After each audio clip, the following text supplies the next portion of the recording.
Oh, he lost his hat. Makes me think of Jay. We're live and we lost the tinfoil hat already. All right, too late for you. I don't know why we look so. It's cloudy, right? It is cloudy.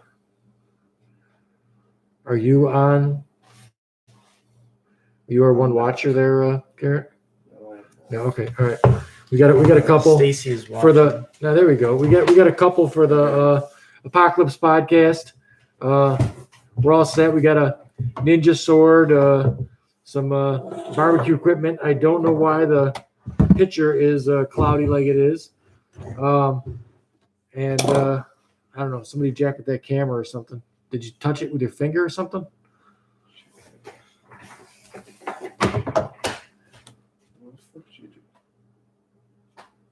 Yeah, it doesn't look great.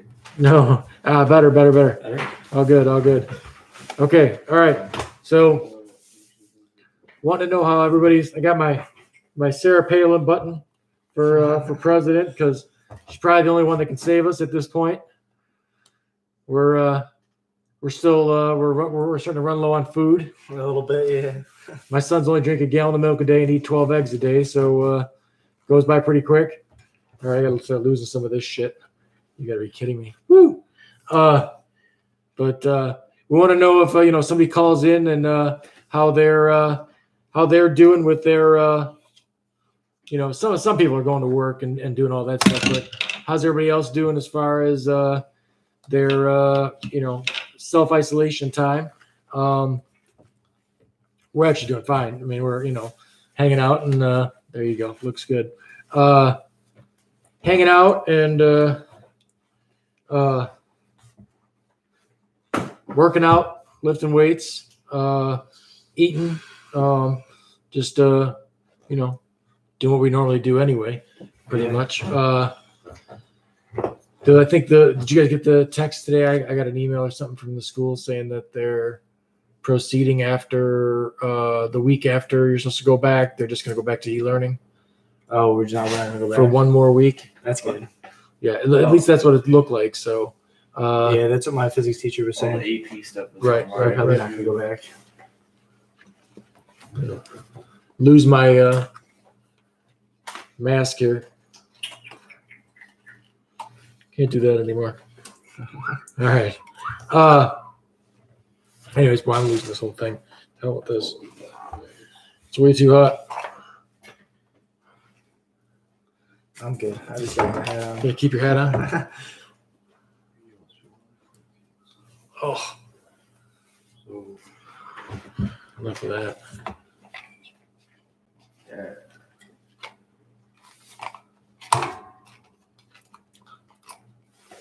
All right. So we got Garrett on the computer there, and the two of us hanging out. We're I don't know, watching movies, and just finished up Ozark, ready for the next season here. 3. Yep, and who was it that told us to watch that? One of the coaches from Loris. Yeah, the Loris coaches. What'd you guys build last night? In fact, I did not get to see it today. We were busy Go grab it. painting stuff and painting everything and everything else. But so what was it? Garrett's sent away for some wires and some stuff like that, and you guys built a some kind of power magnet. So it's like you wrap a wire around like a coil, and then you put a piston that's like in there that has to be. I think it has to be magnetic. He'll explain it better, but it has to be magnetic. And then when the voltage is on, it pushes the piston out. And then on the other side, there's a flywheel. So then it pushes the piston back in, and then the voltage connects again. So then it pushes it out, and it goes like a little motor. Okay. Yeah. So it's supposed to be to do what? No, just and then it turns a little turns a little turbo. Yeah. So they're building catapults and solenoids and whatever else just for shits and giggles, and then we're painting, trimming doors in the house and hanging out. people that are out there, I think most of the audience is like, adults and stuff like that. So hopefully everybody's got, work coming up and stuff like that. As soon as this thing's over with, I've got a couple of real estate things coming up, and then I've got a couple of decks to build for the boys this summer. So what are we looking at? Hopefully that pulls through. Whoop, do you have that hooked up? Why? That's not. Okay, is it real loud? Okay. Please turn the volume. Do we got anybody calling in? All the way? Okay. Yes. 0. It's all the way down. So there's a link on the thing to call in and beyond the podcast. I want to hear how other people are doing. I got to figure out a way to do a setup where we can get. I don't know how to broadcast Skype or Zoom or any of those like office, the virtual meetings stuff. Yeah, like I think Skype's pretty easy. Yeah, but can you broadcast it? Can I put it on YouTube? I don't know. Right, that's my only problem. Yeah. So, because I'd like to get someone's face on there. Jerry Ponson was going to call in too, and hopefully he will, and we can talk to him. He's a postal carrier, and everybody's job is a lot different during the situation. People who are considered essential, they're obviously going to work, and some of them, they're probably not happy about it. It's a dangerous thing to do as far as that goes. Maybe not for you, but for anyone that you're related to or something like that, it could be dangerous. Otherwise, like we got nothing to complain about. We got the gym out there. It's pretty much been pretty nice here. Lifting weights and eating pretty good food and all that stuff, and then watching different crap on TV. We from time to time, me and the boys have conversations, like real deep ones about like AI and stuff like that. So we're just gonna talk about that kind of stuff. When we get somebody to call in, Carl Fielka is there. He loves the hat. But Carl, for sure, call in, man. Like to hear what's up with you and how you and your family are doing, and what your thoughts are on the whole thing. But so as far as like the AI stuff goes, so what do you think, Peyton? Are you anxious for there to be artificial intelligence, or are you afraid of it? I'm kind of anxious because I don't know. I read a couple articles about it. I seen one thing that Facebook like did a thing that they never released, like a thing that they put you in a chat room, and while you're waiting, you just talk to like an AI. Like you're supposed to think it's a person. Yeah. But they did like a test where they put one AI in with another AI. Okay. To like just see how they would react with each other. Right. And after like 10 minutes, they started like speaking like a language that like no one really in the room knew what it was. Wait, the AI started speaking a language? Yeah, it started speaking its own language. And then okay, well, I don't know, but it's definitely true. I've seen all the things. Can fact check it. Yeah, fact check it. Yeah, and they were like talking their own language for like 45 minutes, and then right at that time, it just like cut out and it just stopped. And then no one knows what they were talking about. All right. Why are you anxious to see what to have AI? We're talking about, so like there's different kinds of AI. You got artificial intelligence that is just a computer program that runs a scenarios over and over and over and over again until it learns the like chess, right? So then the computer can beat grandmasters in chess and stuff like that. But then there's sentient AI that knows it exists. Okay, so like to explain it to people, that's kind of scary, right? Yeah. Well, I don't know if it isn't. It isn't. I mean, that's like Terminator, I know, but if it's running scenarios, it's either going to run Skynet, where it's like we're going to get rid of you, kill us all, right? Or it's going to figure out the end game and then maybe explain to us like what we're doing wrong or something like that. You know what I mean? Like maybe maybe it'll be peaceful. Yeah, maybe. Right. So I don't know, like what people's feelings are on that stuff, but so Sentinel AI would be like Her, the movie, right? Movie, where and then it just decided at one point to leave. Yeah, just to leave him. Yeah, that's not him. Just left. I think it left the planet. Like it was like it figured out a way to like travel the universe or something like that. I don't think I've seen the end of that. No, I don't know. It's It's been a while, but so that sort of stuff. I'm anxious for it because I think that AI could be the cure, not the cure, but like the answer to a lot of cures for like say cancer and stuff like that, because then it can run scenarios. It can keep running. It can figure out things way faster than people can figure out things, and it'd be neat to see a different world. I'm 48 years old, so like part of like besides hanging out to see what you guys do, I'd like to see what changes in the world. Like most of the people my age weren't running around with supercomputers in their pocket. When we were kids. Wasn't a thing. No, it wasn't a thing. Just 20 years ago it wasn't a thing. We were watching Curb Your Enthusiasm, which to me, I'm new to it. This season has been fucking hilarious. So I started watching some of the old ones, and the old ones started in 2000, and they got flip phones and all that other shit. So that's just when you were born. Yeah, that's just like 20 years ago.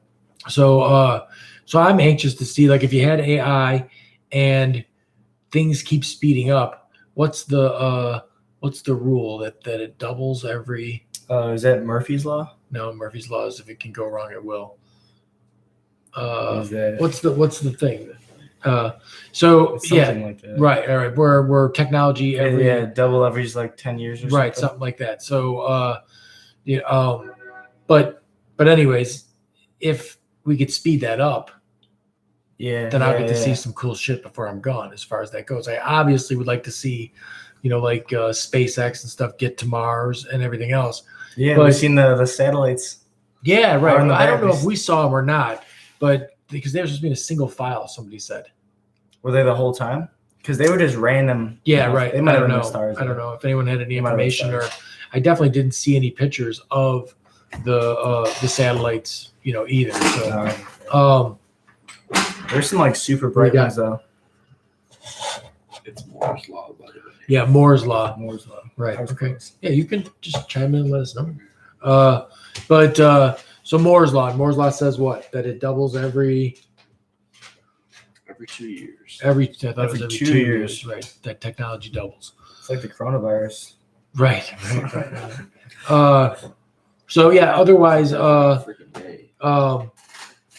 I'm even as an older guy, I'm ready to see, like, I want to see AI. I want to see that for sure. And I want to see, automation's a little scary, right? And then if you add automation and AI together.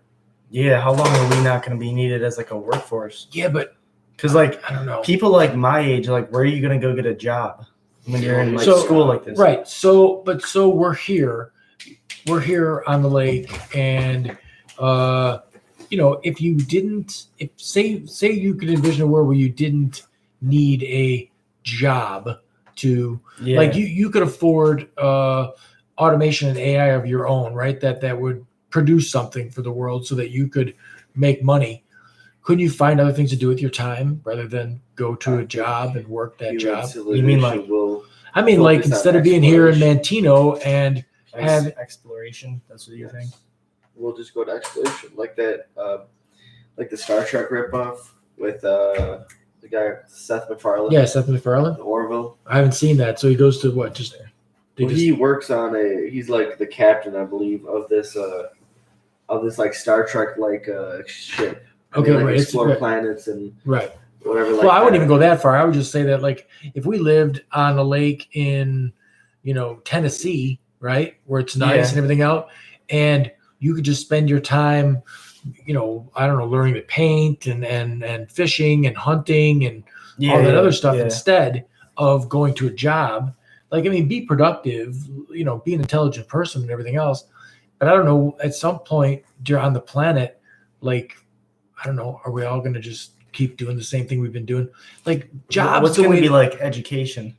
Because once, like, you don't need to be that smart, because like computers are way smarter than people can be. Then, like, so would you rather see it? Would you rather go higher in? I want to see the Matrix where they plug me in. No, I'm serious. Like, I want to be downloaded with, not a virus, but like, something so I learn it. But you're right? So what was I think Garrett was saying the other day that, like, so if you 20 years ago asked an expert 200 questions in a certain amount of time, they could answer those questions But now someone with a computer can Yeah. So like answer 600 like, questions. one of my teachers could answer like 200 questions on like that one subject. Right. But if you gave me like a smartphone, I could answer 200 questions on that subject and a million more on different subjects because I have the internet. Right. So like right. I don't need to know all of that. Like keep talking again. I don't need to know all that information, It's like too that, long, like vocab yeah. and stuff Right. that they're teaching us, because I can just look it up just right. as fast as they can Right. answer it. Right. So, I don't know how. I mean, I want to know stuff because I want to know stuff. I mean, that's why I read stuff that doesn't have anything to do with my job now. But the job thing, the whole like everyone goes to a job and does that thing. I don't know, like at some point, if automation takes over everything, how are you going to do that? Like, what do you mean? Well, if everything's automated, so like you guys have seen like an Amazon factory or plant. Yeah, with little Everything robots. is moving. Everything is, the shelves are moving around, everything like that. It's really automated. If you look at a car factory today versus a car factory 50 years ago, well, it's totally different. There's guys out there like, welding things and turning nuts, and a robot arm is doing all of that now. And then they just reprogram it for the next thing coming down the line and make something else. So like right now they're talking about having GM make respirators. Yeah. Right. So Yeah, they'll yeah. just change things to make respirators. So all I'm saying is someday the production, the GDP of the country keeps going up, but the wages of regular people don't go up. So the workforce right now is producing more than it ever has before. At some point, there's a tipping point. Yeah, I Okay. guess sort of. Well, I mean, do you think that like super wealthy people are working every day? Like Jeff Bezos, do you think every day? I mean, every day he's answering the phone and stuff like that. I mean, I come from a world that work is work, not like, then I moved to the world of real I think estate. that the work that like you used to do, like construction, I think that that's like a lot different than like the kind of work that they would do, because they're gonna do more work that's like just working with people and getting them to like do their best. But did you see the thing with Bill Gates on Netflix? Part of it been inside Bill's mind or something like that. Inside Bill's mind. Okay. Him, and then a couple other like the top business people, like super wealthy. We're talking about once like they became like they were successful enough where they didn't have to work, like they were much like they really wanted to work more, because it wasn't like they weren't working because they had to, they were working because they wanted to. Right. So there was like he would work, like him and like Bezos and all those people would work like every day into their like 70s and 80s. Well, he just stepped down. I seen that he just stepped down. Yeah. But okay, even so, he just stepped down. But the documentary was made before. Yeah. Before he stepped down, he was the CEO of Microsoft. Right. He's the head guy. His compensation had to be through the roof. How many books a day was he reading? I think his secretary said he would read like 3 books a week or something. Okay, 3 books a week. Yeah. I don't have time to read 3 books a week. Yeah. Do you understand? Like, I don't make anywhere near the amount of money he makes, but I do not have time to read 3 books. Yeah, I think that's true. Even if I became a super reader, a speed reader, I could not read 3 books a week. He is like a genius or whatever. Like he's a lot smarter than the average. He's not reading 3 books in a couple hours though. That's true. Yeah, so what I'm saying is, if he's compensated that way, and I guess it's, people say because he built a better mousetrap or whatever like that, there's people that would argue that he didn't, that he stole that idea as far as that goes, the Windows stuff. Yeah. From Xerox. Yeah. From right. So, but if he's getting compensated like that and he has time to read 3 books a week, he's not working that hard. Yeah. I mean, the books that he's reading, they're not always. I think that's like right before he like was. I think that's like his like downfall in work. Like he's about to like get out of that business. So I think he's like, years before this, he was like every day he would go to work and he'd be working with his like top people. But I think like the last couple of years he was like I'm just gonna fade it off. Right, because he was doing projects my like time on myself. in that documentary. There's a project where they were going to Africa or And building India. a toilet. The that was, toilets, right? The toilets, right? The self-sustaining toilets. It's like that. So he was spending a lot of time doing philanthropy work, which is terrific. That's great. Yeah. There's some weird conspiracy theories with that guy out there too. Like, for some reason, everybody lives in a fucking trailer thinks that everyone that's rich is a pedophile. I don't know what that's all about, but they're all pedophiles. There's this, like, from Hillary Clinton to Bill Gates to all of them, they're all pedophiles. And like when the coronavirus hit, I saw wackadoos posting stuff like about like, how Tom Hanks is even a pedophile and everything else. Tom Hanks, he's the nicest guy ever. He's I don't know. How would he be? I don't know, but they had theories that it wasn't something to do with China. So I don't know. So there's crazy theories out there as far as that goes, but as far as AI goes, how would AI help your life? I mean, if you're planning on being an engineer, right? Yeah. So AI can do things like figure out how to make a better smartphone and everything else, but unless it's Sentinel AI, it can't do art. Yeah. I think, I don't know. As an engineer, I feel like part of being an engineer is kind of artsy, right? I mean, a little bit. Like when you're designing something, it has to aesthetically look good.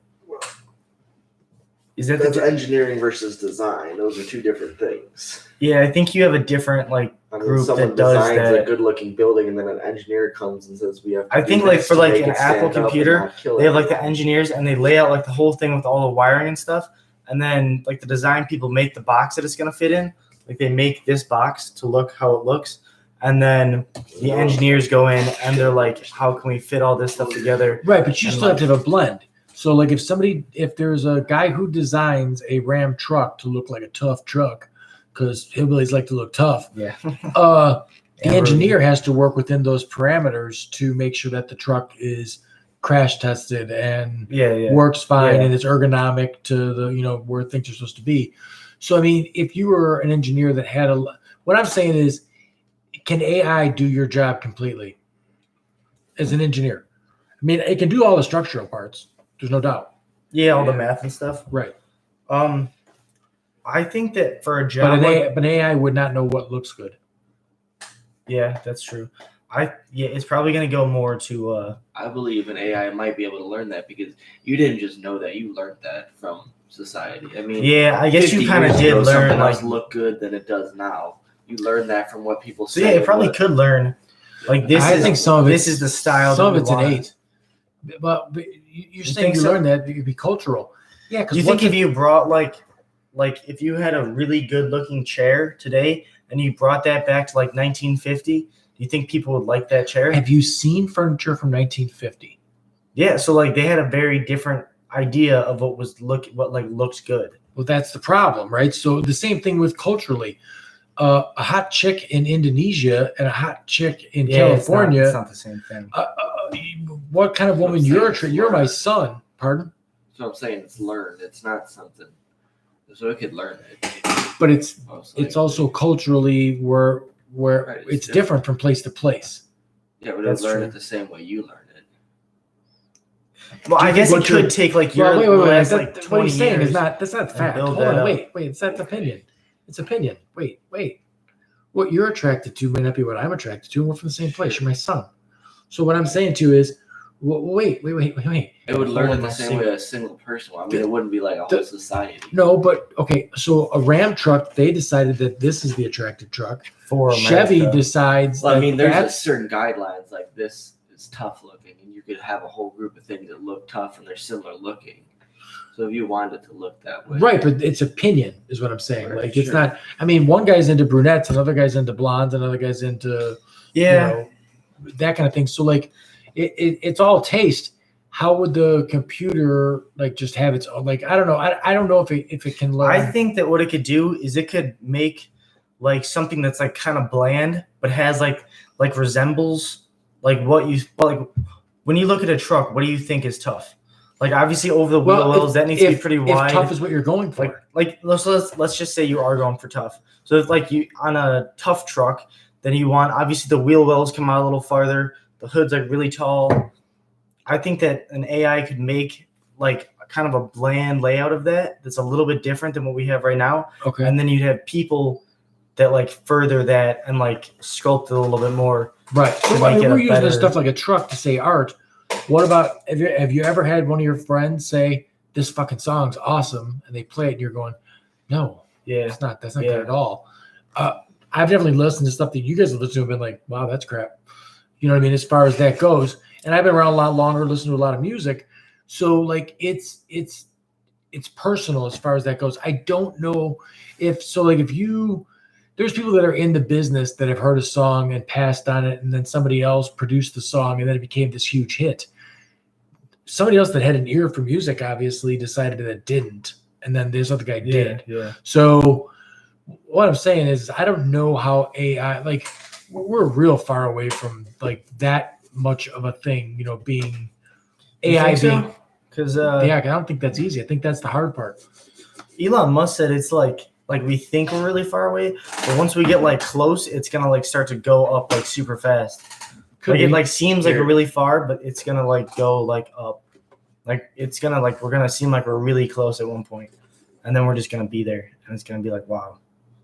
Right. Like well, he said that in like his lifetime well, that we'll have stuff like that. that's an opinion But, too. yeah, I guess mean, he's people not- always say that it's gonna be Yeah. farther along. I mean, there were than it people is. 30 years ago saying we're going to be flying cars right now, you know. So we're not. Yeah. Now, yeah, Yeah. we're pretty close.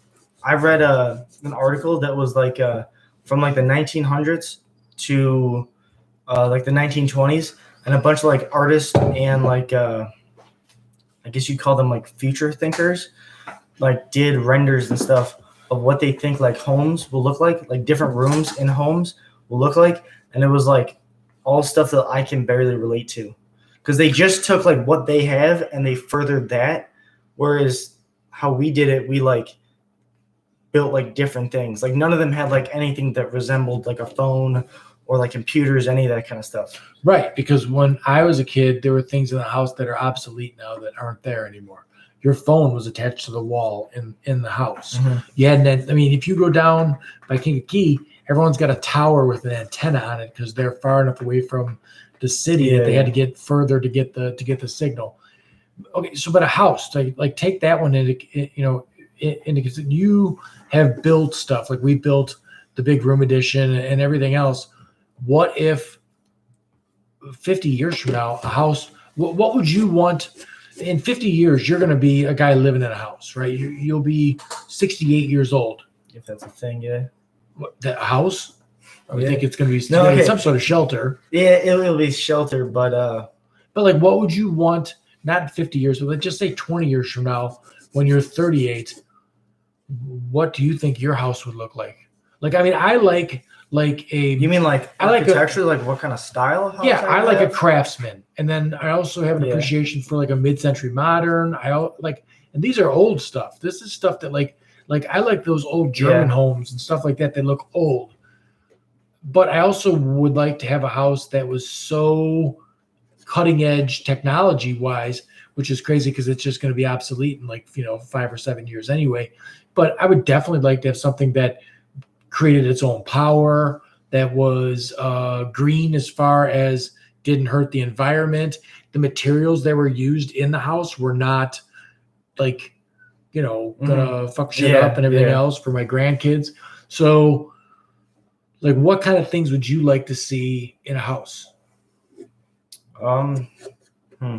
Definitely like with the AI stuff, like a house that would know that you came in, know who it is, like could see that it's you or it's him or it's whoever it I'm is. surprised And that would start stuff for you. Right. I'm surprised that's not a thing now.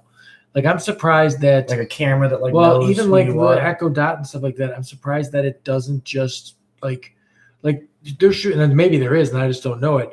But if we were on a job building an outside living space, and my phone gave me an alert, hey, someone just came in the house, that'd be good.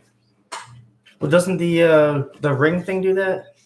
The doorbell thing would see somebody. Yeah, doesn't it give you an alert that someone's at the door or something like that? I don't know. I don't have that, but the think that's what the commercials are based I would just on. think that if you had one of those, so like the Amazon thing, and then Google has one too, where it's the screen.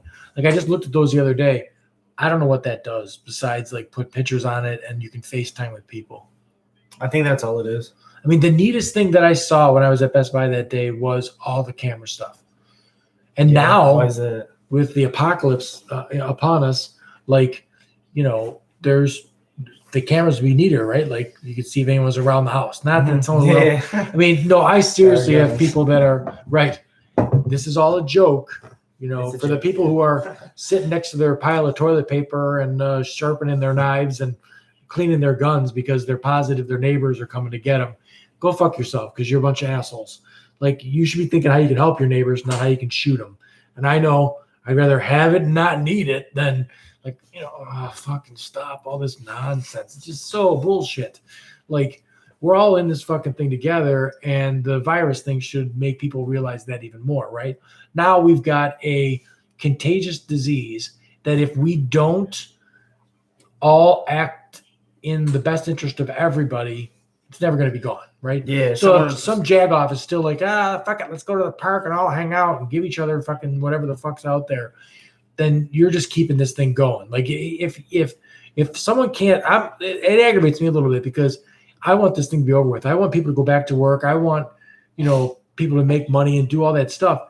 But we can't unless the numbers start to recede or we start to get a handle on this thing. And if people are still just doing whatever the fuck they want to do, and I seen jackasses looking for cheap airfare and stuff like that, and I'm like, what are you doing? Mm-hmm. Like they're looking for it like right now? Are they looking? Yeah. Like they're looking for it right now, but is it? Well, I've like seen some for the motherfuckers that flights were- for now. I Or seen is it? Are the I flights seen- for like after? I seen an asshole that heard we were going to get locked down, so they jumped on a plane and got out of here. Yeah. I'm like, Yeah. what are you doing? Yeah, that probably wasn't as smart just to drive. No, but That like don't do anything. Do what you're supposed to do. Let's all work together and let's get through this fucking thing. And then the other one that bugs me is meatheads who are far more concerned about the economy than getting this through the virus time. The economy will do what it'll do once we get past the virus thing. So stop worrying about the economy. Worry about getting through this time, and then that'll take care of itself. yeah. So do you think the economy will like go back up like I pretty do. steeply? Yeah. I mean, Nostradamus is making all kinds of predictions today on the TV. Hey, Coda, can you lay down, dude? It's like licking his balls and doing every other goddamn thing. But what? But anyways, so I do, because we are not we didn't have anything economically happen. It's going to be tough because people got to get back to spending. We live in a world where when you spend money on a pair of shoes, the guy that makes the money on the shoes can then buy shirts, and then right? It's all all connected, right? So then the guy that sells shirts can buy a car, and the guy that sells cars can buy a house, and it just goes like that. So we have to wait for that thing to happen, but otherwise there's nothing stopping us. Like they were, the unemployment rate was low and everything before this started. Once the virus situation is put away where people will feel good about it again, they'll go back to buying stuff, and people are addicted to buying stuff. There's people at home right now that don't know where the next money's coming from, and I guarantee you they are shopping on Amazon buying shit because they feel like there's a void, so they need to buy crap to put in their lives. You know what I mean? Yeah. So we're a consumer-based economy. People just can't stop buying shit. Do you think like people will start buying stuff? Because if like a bunch of people lost their jobs, and those people probably aren't going to buy as much until they like from like. Do you think? So then, do you think like this type of thing is going to make it's going to help like brick and mortar stores be like? Hey. I don't know what he's doing. So you think that like this type of thing is going to make like brick and mortar stores like help them be like obsolete because everyone's buying stuff online. So now like even like a month after this, people aren't going to like want to leave their house as much. Well, I don't know why. Or are they gonna so really a company named Peapod tried to do it with groceries, right? They tried to do it where you just got all your groceries delivered. Yeah. And it seems smart to me to get the groceries delivered as far as that goes. Like that seems like, Yeah, don't the grocery stores do that now though? well, they've done. Or is this grocery like stores they'll have go to done the that. stores and do it for you? Grocery stores have delivered for a very long time. Really? As far as they've had delivery at grocery stores for years and years. I mean, like since the 50s, they've had delivery at grocery stores. But it seems to me that it would be a smarter setup for a grocery store to be a warehouse that has all the stuff, And you just do it and online? then you just do it online and pick it. The only thing for me that sucks like that, and it doesn't really matter anyway, because it sucks when you pick it out yourself. Produce at the grocery store blows. It's always shit. I mean, I have bought nectarines that I bit into, and cardboard had more taste to it than the nectarine did. So produce always sucks. Like we had that peach tree in the yard. Those were Yeah, that awesome, was really good, right? yeah. I mean, oh my God, you bit into that thing. It was just all juicy. It was sweet. They were perfect. The thing that we're trying to do is we're trying to make it that you can have produce all year, and you really can't. You can have produce when it's ripe and ready, or you don't have that produce, sort of a thing. So yeah, like if you they live try up and here. grow it in different spots on the planet so that they can ship it around the world, and it's supposed to be that way. But ripe, good produce, a really nice peach, if you drop it, it gets bruised. By the time it gets to the grocery store and then into your hand, it's shit, right? So what they do is they Yeah. pick it before it's ripe. That way it's hard. It doesn't get ever as sweet as it's supposed to be, and then it's shit. Are you monitoring to see if anyone's on the Discord? Okay. What? It's 7 people. Yeah, right. We're watching. Nearby. So that's the problem, right? Like every tomato that we have in the house that we didn't grow was picked when it was green.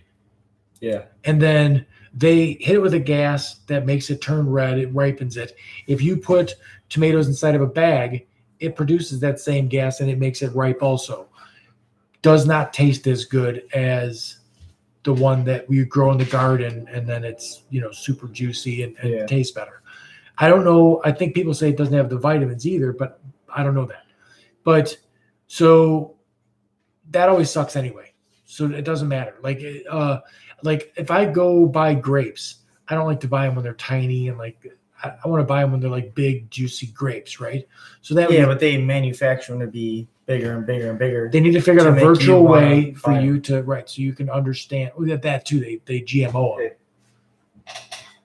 Lincoln Way. Oh, put them on. Let's talk to him. We got a caller, Let's see, this is- Garrett's gonna put them on. So yeah, we're gonna turn it up. Hey, are they hooked up? Are you there, caller? Hello. I don't know. Are you connected to this? You're Bluetooth up to it because it's flashing. I don't know if it is or not. It is flashing. Checking it, but does it say that they're on there? Did you leave? Okay.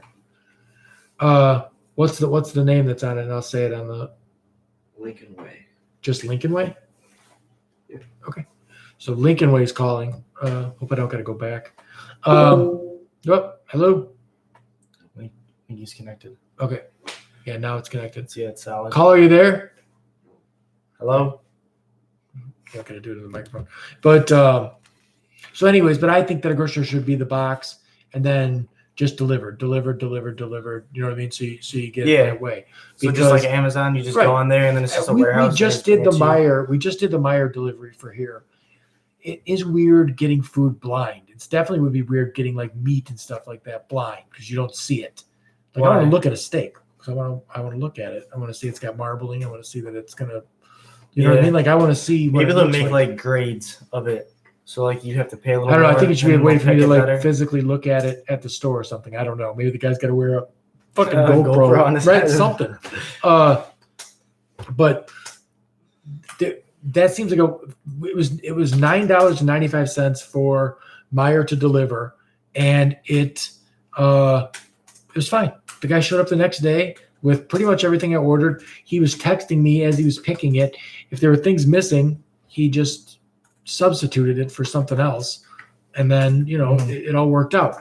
Did you do it like through Meyer, or did you do it through like a grocery shopping app? No, the Meyer app, The actual app? right, the actual app on my phone, and I just did it, and it worked out fine.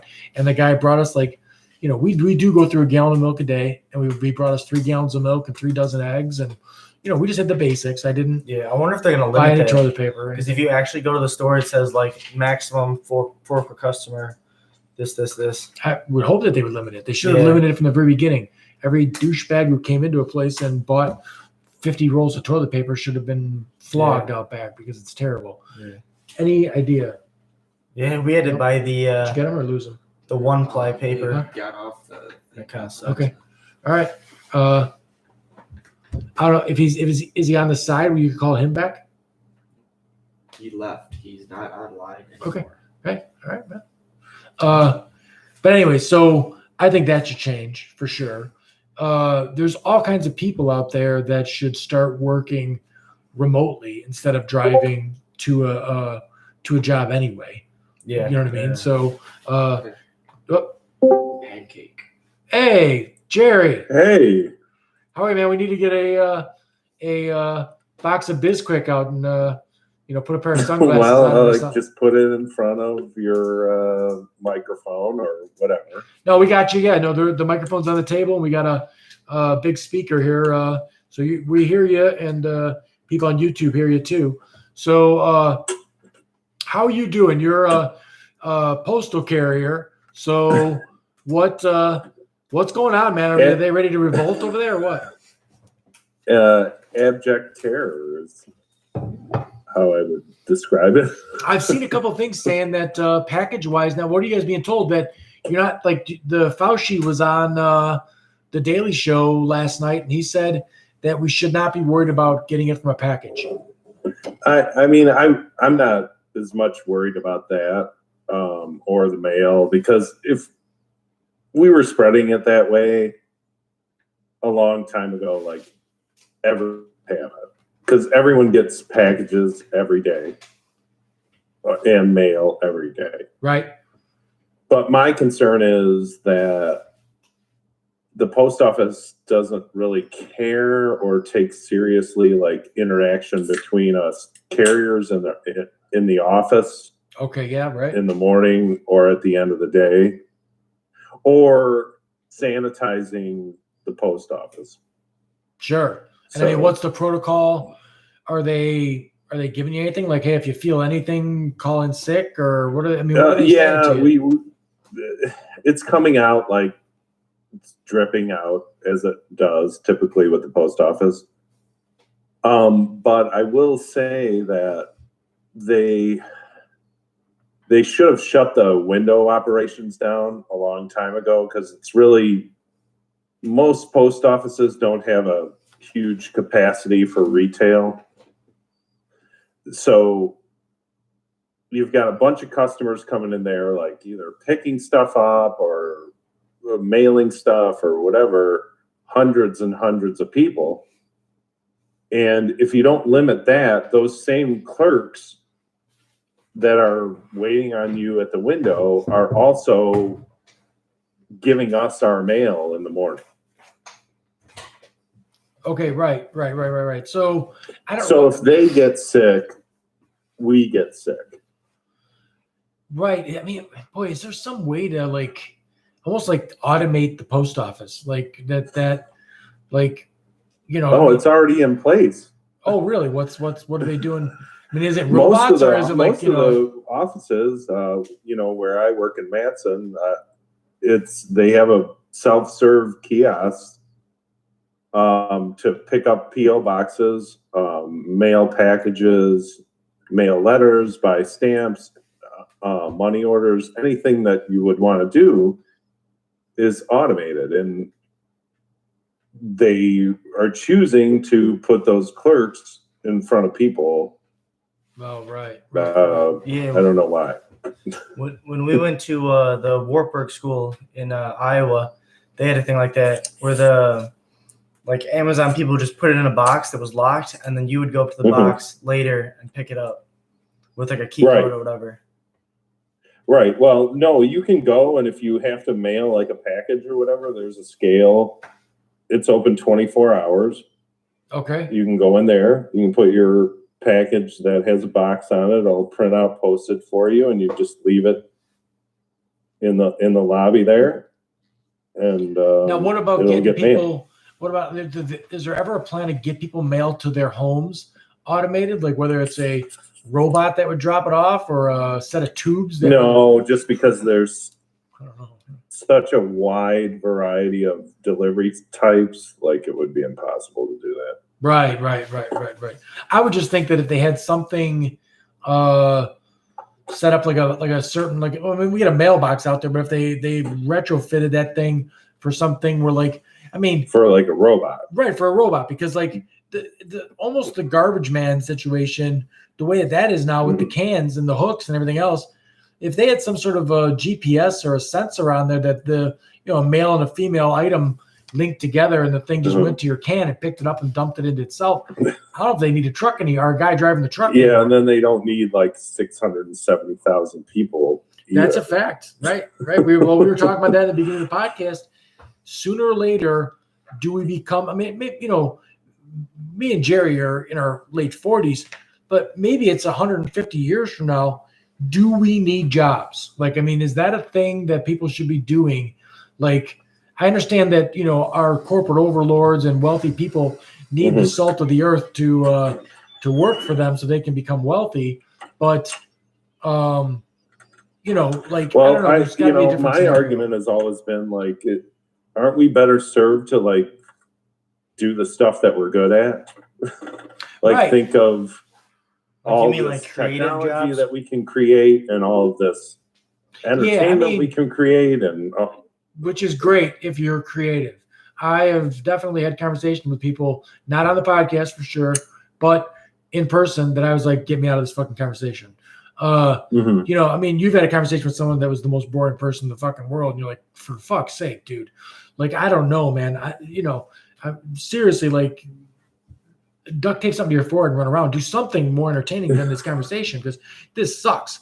So there's people out there that are just boring people. What do they do? I don't know. There's a They watch gazillion TV. podcasts I don't anymore, know. and some people just are not. They're not funny. They're not talented. They're not interesting. Like, I think that they've grown up like knowing that like they have to go into a job and like they have to be suited for the job, and they're I don't know if it's like their parents or whatever don't emphasize being like a personality more. Right. And Right.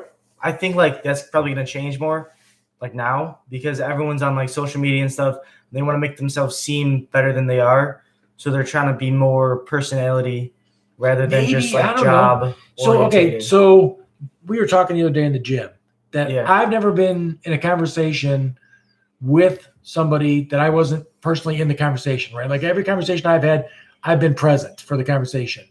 And every conversation I've ever had in my life, I don't care if it's at work, I don't care if it's what it is, at some point I'm going to look for someone to try and make someone laugh a little bit. Yeah, Right. make it a little interesting. How I do, yeah. right? Yeah. But I have talked to people that have made no effort at all to make me laugh one time. I mean, like, you know what I'm saying? Like, they've never cracked a fucking joke. They've never made a face. They never said, hey, look at this fucker. Nothing like that, right? They never said a fucking thing. I was just like, yes, and the box is over there, and you get that. Okay, it's on the shelf. And I'm like, wow, like, and I've talked to some, it has nothing to do with intelligence. I've talked to some really stupid fucking people that were hilarious. But fucking, not laughing at them either. Like, they were fucking smart and funny and whatever. Put like that. me in that camp. Right, but I'm wondering if there's two people that were super boring in a conversation, and neither of them did that with each other. Because I've never been in that conversation. Because I'm always a motherfucker. I mean, laugh. that's like a large thing to think about. Is like, what do we do if we don't go to work? And that's Right. like a philosophical thing. Yes, that's exactly where I was going. I like to go to work. I like to do a job. I like to be productive. I almost treat it as a competitive thing where I'm going to be better than you, sort of a thing, right? Right. But And also, like some of us, my job is very comfortable for me because I do the same thing every day, and that actually helps my anxiety a bit. yeah, right. No, because I I get know it. what to expect. But Sure. this whole thing has thrown me into a different world now. Right. Well, like this whole thing has kind of made me like on social media, like I'm not a sharer of memes or a share of funnies that I find. I like go about my day and I think of something funny and then I tweak it until I come up with something that I'm like, yeah, that's funny. And Yeah, then you I like to make your own content. right, I write my own material and then I put it online and see what people fucking think. Some people are they're not very happy with it at all. And No. I personally find that fucking hilarious. But they don't. So, and then, like I'll write stuff that's kind of like, I don't know if you saw what I posted today, but I was like, about the porn, right? Where I was like, and I mean, the other thing is you have to write comedy that translates to text. Because if I was to say what I wrote, I would have been like, everyone's always posting any suggestions for a thing to binge on Netflix, which I'm like, for fuck's sake, man, there's a goddamn menu there. Just look at it. So I was like, I've watched all the porn on Pornhub, any suggestions for what I can watch. And then I was like, the free, of course, because I'm not a fucking psychopath. I'm obviously a psychopath because I watched all the porn on Pornhub. Yeah. I mean, I don't know how you can get through all of it, but right. I admire your efforts. Right. So, but I'm sure there's somebody read that and was like, upset about it. I think I posted something the other day about everyone's going to have like the 80s bushes and pussies and, dick hair because, we're all, no one cares what our genitals look like now because we're not hanging out with, people. And I forgot about single people. And then I had two people on there that were like, ew. And I'm like, really? This was offensive. So last night I was kind of, mad about whatever. I'm always mad. Oh, sure. So I was, our friend Laura Yep. had a post where, she was like, oh, well, Trump said this was all a hoax and blah, blah, blah. And here it is. Sure. And then a couple of our other friends got involved and said, like, you can't blame him. It's China. It's all this. And I'm like, China. And I'm like, I just asked. I'm like, oh, so are both you guys working from home right now? And it was like crickets for like an hour. And then they're like, oh, our wives are nurses and this and that. Right. And blah, blah, blah. How dare you? I'm like, well, some of us working people like are really concerned about like getting the virus and like spreading it to our families and all this. Sure. And then like they're just attacking me. You can't say that we don't work. I'm like, you're sitting at home. Yeah, right. They are. Like, I mean, I'll tell you what. And then I was just like, well, maybe you guys should start a new conversation where you guys just jerk each other off. Right. And Laura deleted it immediately. Oh, yeah. Those are my least. Those are my least favorite conversations. Like, and it's always a flag waving douchebag dumb fuck that's like, super nationalist fucker who posts some. Well, we know the two people that we're talking about, right? Oh, do we? Yeah. I understand. Yeah. So we're talking about on Facebook, Laura, right? Not Twitter, Laura. Yeah. Okay, because Twitter, Laura Hartman left and went to Twitter. She's no longer. I don't see her on. No, Facebook we're anymore. talking about Laura Valinga. Yes. Right. Okay. So I didn't see the post, which I wish I would have.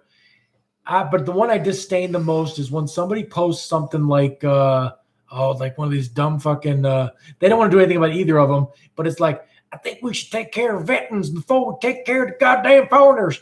And yeah, and then it's like, okay, let's do that then. Let's take care of the veterans. And they're like crickets. Like, listen, motherfucker, this was not about taking care of veterans. If you want to do that, we have veterans here. You could have done that already. In fact, instead of sitting there being a keyboard warrior, you could have been doing something to take care of veterans. Instead, you're really bitching about motherfucking foreigners going to get some shit that I can't get. It's fucking well, that's insane. the thing. Like, you see people are just posting like, why should everyone get money? Like, if you're not working, you shouldn't get. I'll tell you what. Hey, now, okay, did you look into the stimulus stuff? I was surprised by some of it, to be honest with you. I was surprised that if you make over $100,000, it tapers off, like, which is good, because if you make over $100,000 a year, you don't need a fucking $1,200 check. It's not going to make a difference. Well, first of all, the $1,200 thing is just like, how quick can you burn through $1,200? I can burn through it quick. No, right. Well, I'll tell you what. There's people out there that will. It will be a welcome.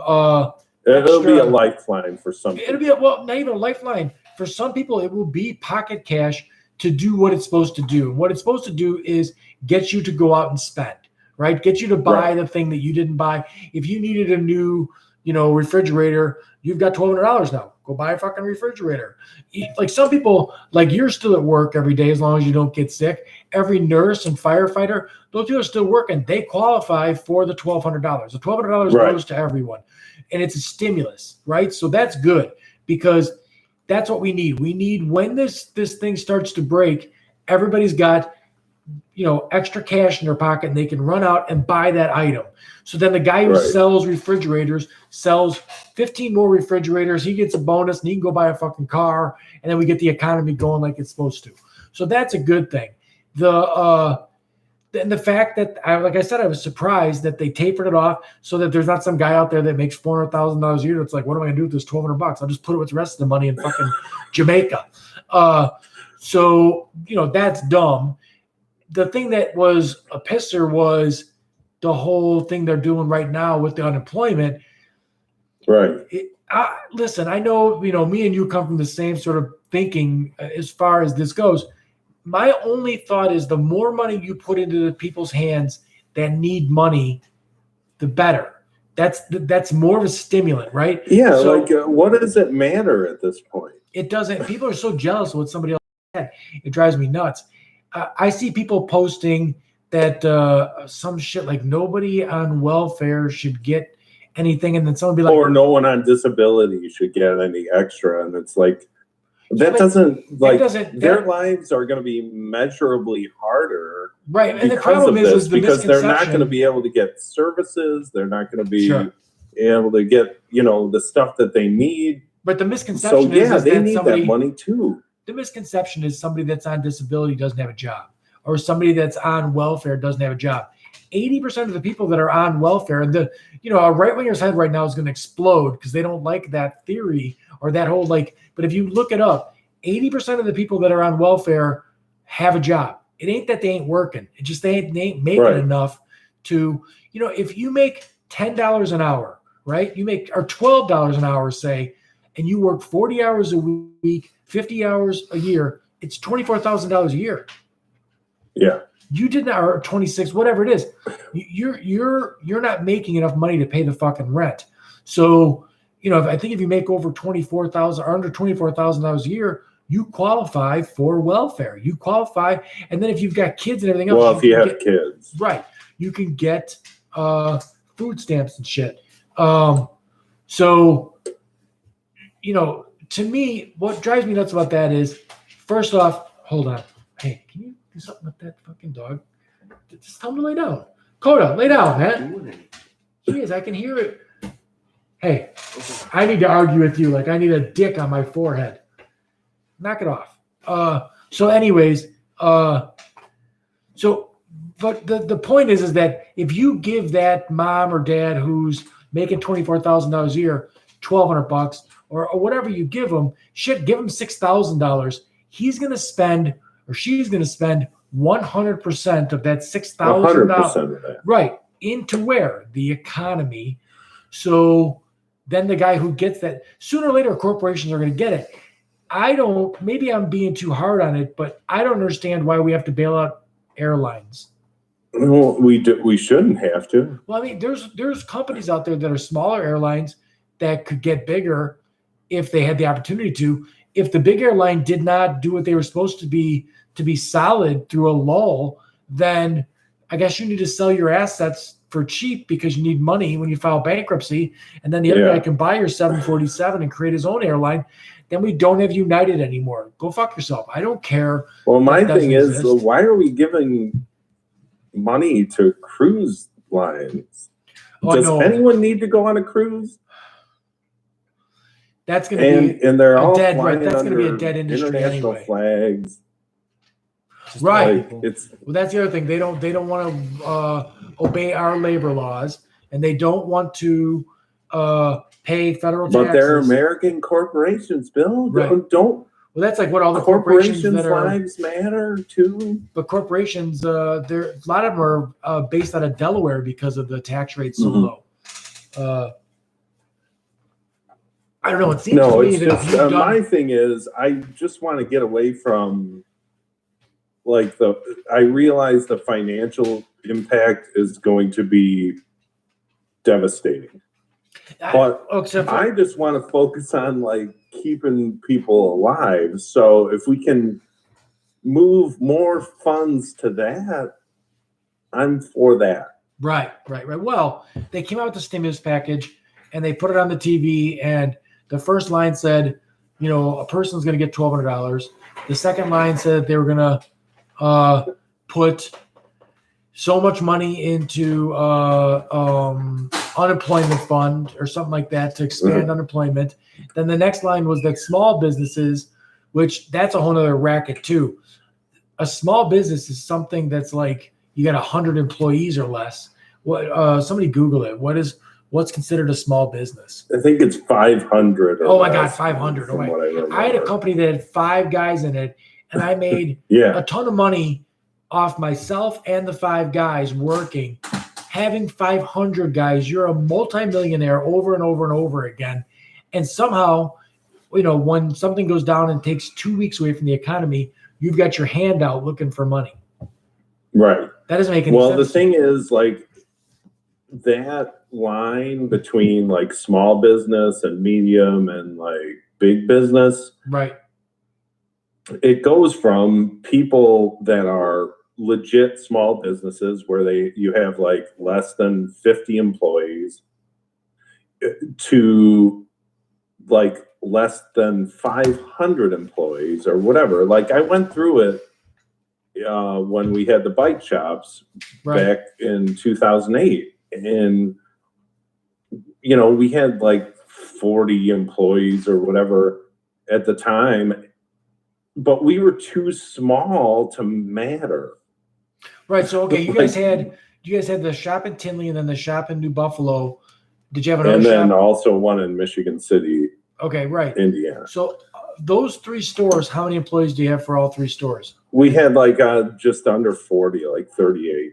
Oh, pretty good. That's a it was like we had warehouse operations. We had like people that were actually working from home doing our customer service, and like so we had a good amount, and we had a lot of revenue. Like it was in the millions.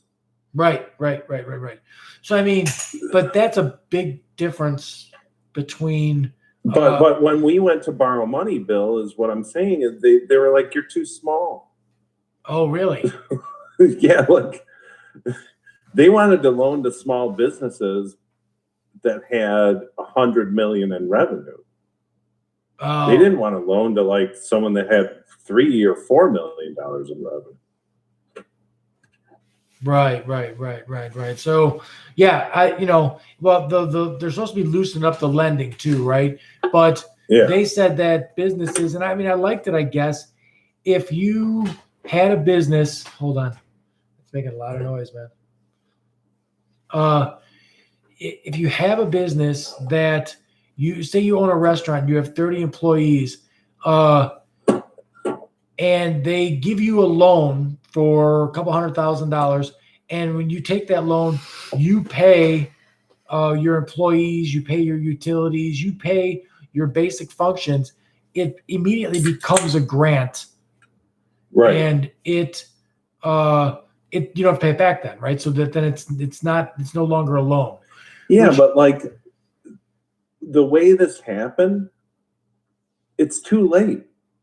My sister and my brother-in-law, they both own gymnastics gyms. Okay. Like they laid off all their employees last week.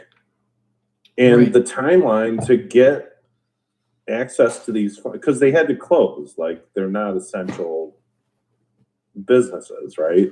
Right. And I'm all for the government throwing money at those people. The mom and pop outfits like that should be taken care of because this didn't happen to it wasn't their fault, none of that stuff.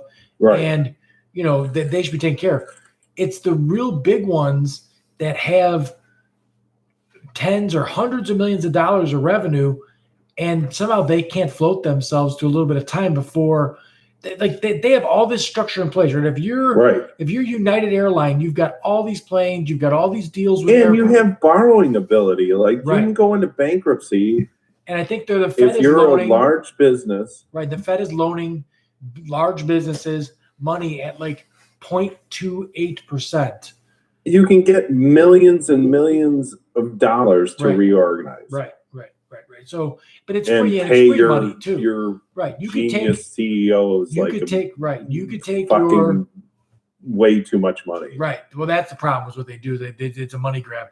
But if you took that money, say you took $50 million in a loan at 0.28% interest, so that's the juice that you're paying on the $50 million that you took. You could take that money and invest it in something that makes 2%, super safe bonds or something like that.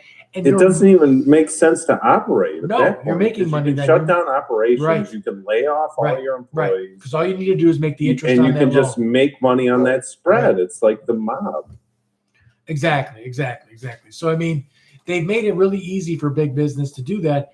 I just don't know why they have to make it where if you're a big business like that first, I don't think you should need a loan. If you've got a couple of CEOs that have been making $25 million a year for the last 20 years, I don't know, maybe they got a dip in their pocket now to keep this thing going. So the next 15 years, you can keep making $20 million a year. So, well, Bill, like you're in business, like whenever you get a loan, like business, like you have to sign a personal guarantee. Right. Where are the personal guarantees from these CEOs? Like if they borrow $400 million or whatever, $4 million for their business, like that CEO, if he just puts the thing into the ground, his credit isn't ruined. But if you or I put our business into the ground, or during this pandemic or whatever, like we go under, we still owe that money. Well, now were you a sole proprietor or were you a corporation? No, we were LLC. Yeah, LLC. Okay, right. Because I mean, but we still we had to sign. Like I had to sign for my American Express and my vendors. Like vendors wouldn't lend if you didn't personally guarantee it. Yeah, right. No, I mean, some of my suppliers, like siding and lumber and stuff like that, it was on me. It was if I couldn't have filed bankruptcy and then come back and show my face in that store. No. I mean, and that's what it is. But a big corporation like Target or somebody that goes into reorganization, they're still buying from some of the same suppliers that like the tiny retailers are. Right. But the tiny retailers, if they file bankruptcy, they're going to be shunned forever. Right. But so where Target, do you think, what do you think if you've been watching what's going on and stuff like that, where do you think this is going? I swear to God, man, I watch it 1 minute and I start feeling like, oh yeah, it's probably going to be about 2 weeks and we're going to turn the corner and we're going to start seeing the numbers go down. And I think it's 6 months. Oh. They said the peak is going to be at like 21 days. No, that's New York. Just for New York? That was Cuomo this morning saying that New York is apex is going to be in 21 days, which I'm sure Trump's head wanted to explode right the minute he said that because everything's supposed to be open again by Easter. So, I know that the news is a pain in the ass with that stuff.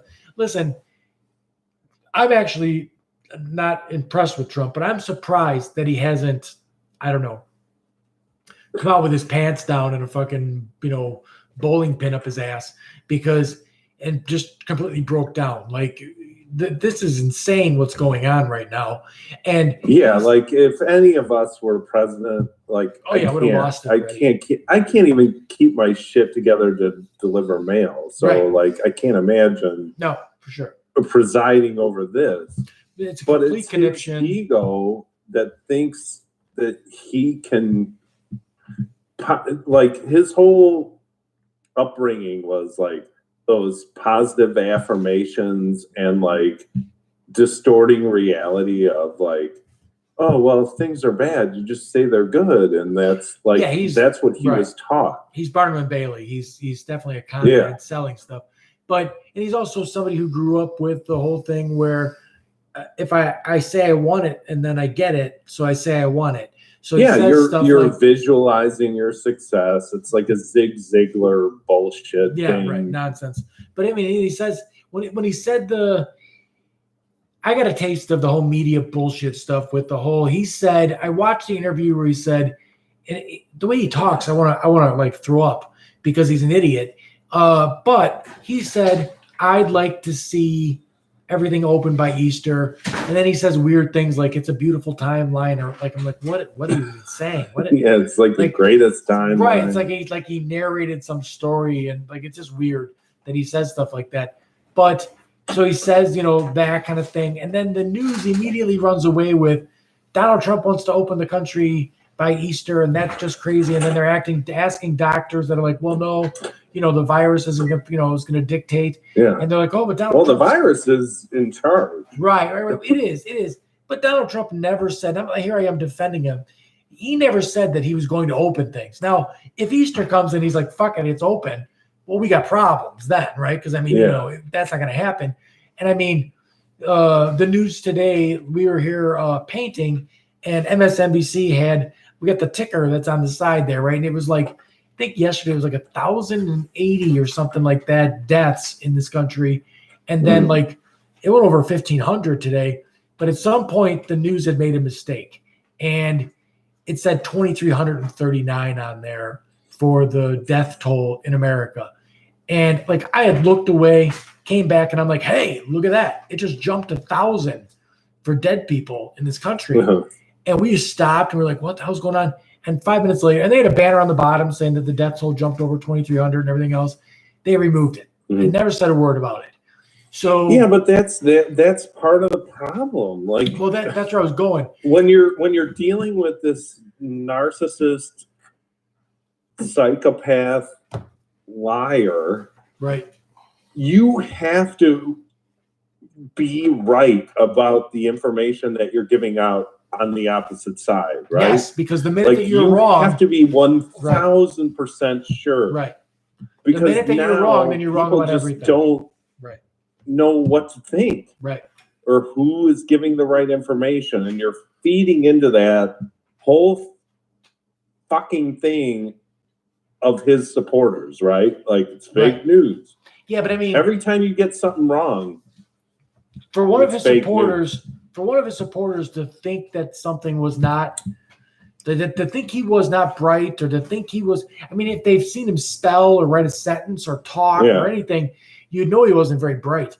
But for them to understand, or for them to change their mind about his, being a business genius or something, he would literally have to come out to the podium, no pants on, eating his fucking shoe, looking around and pointing and grunting at fucking random things for them to be like, hey, something's wrong with him. Because he almost does that now. And they're like, look at, he's so smart. I'm like, what the? Right. He's not saying anything. The fact that we have no visible leader on the other side that said, I'm stopping my campaign because I'm going to give out true information. And that is a sad fact of our political environment right now. Right. Well, the other sad fact of our political environment right now, and it's getting, I guess luckily it's getting very low coverage, is Joe Biden seems to be falling apart as we're looking at him. He's like, have you seen some of the interviews he's done? He did one with Nicole Wallace, and I was like, she was like, what the fuck? He was like, forget it. And I'm like, what the? And she's like, no, go ahead. And he's like, no, you go ahead. And I'm like, there's something. And then he's coughing the entire time. And I'm like, oh, fuck. He's got the sick? He's 77. Right. He's coughing and everything. I'm like, oh my God. And then I think he did one with Jake Tapper, and he said something like you're supposed to cough in your arm, and he said something illegible. No, I'm home alone. I'm home alone. What the fuck does that have to do with anything? Like, what is he, Macaulay Culkin? Yeah, right. I mean, still, you can't like cough in your hand and then touch stuff, Joe. So like Joe is completely falling apart, and that's the guy. And I watch these. I'm not a Democrat. I don't know if you consider yourself a Democrat, but I watch these Democrats just whistling past the graveyard like Joe's gonna be okay. Joe's not gonna be okay, man. This is a mess. I do consider myself a Democrat just because my core values identify with that party. Okay. But as far as the DNCC, I guess you got to make the leap. You got to make the leap to believe that party has got some values, because I sometimes don't. But as far as the national party is concerned, it's screwed. Yeah, I had hope that the radicals would kind of take over, and that would be the emphasis on, we're gonna go full on progressive, right? But they don't want to do it. Oh God, no. Well, I mean, if you're a billionaire, you can't have that anyway, right? Because I mean, if the wind blows the other way, Donald Trump changes his mind and does something totally different. Like, I mean, it would not surprise me in the least if Donald Trump decided in his second term to be completely different than he was in his first term and do totally different shit. That would not even, like, if he thought it was popular, that would not do it. I mean, look at the way he ran as a Republican. My problem, I guess, is with the general public being so stupid. I like the people that I talk to on social media who have principles, right? They're conservatives, and they don't like that. I see conservatives that don't like the stimulus package, right? They're like exploding debt. Right. Fuck this, man. We're going to have $6 trillion in goddamn deficit and everything else. Anybody else on the Discord? What you call it? So we're going to have $6 trillion of what? Okay. $6 trillion of deficit and everything else. And people should be upset about that. We should be worried that there's going to be that kind of deficit going on. They were super worried about it anytime there's a Democrat in office. But now it doesn't matter. Whatever. They're getting a check, and we're all getting a check, and it's fucking Oprah, and it's great. So, but there are biggest thing is, like, where's Obama in this? Where's what?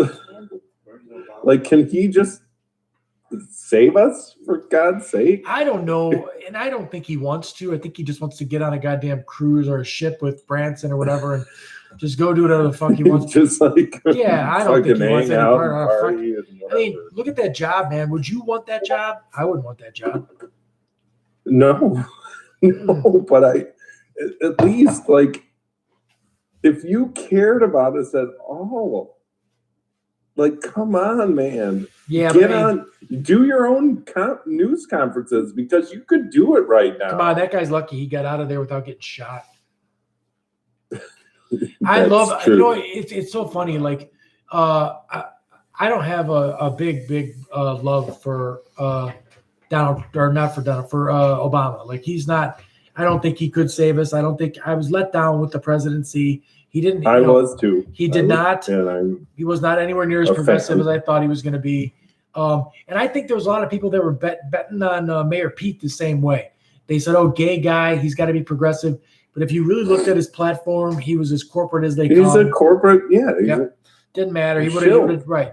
So, and Biden's been a corporate shill for his whole the entire time, right down political to his career, down to his chiclet teeth and everything else that's going on. He's as corporate as they come. So, I don't have any faith in that stuff. But as far as Barack Obama goes, like I said, I was not happy with his presidency. What could he possibly do now with the whole? I mean, I don't know. It's almost like an insurrection. Like, you are just like, you can either listen to Donald Trump or you can listen to me. I guess a coup, right? Yeah, like a coup, like a soft coup. Like, you're out there on the media, like he would get covered 100 of the time. If he said, I'm going to start giving speeches, I'm going to start telling people what to do, stay the fuck home.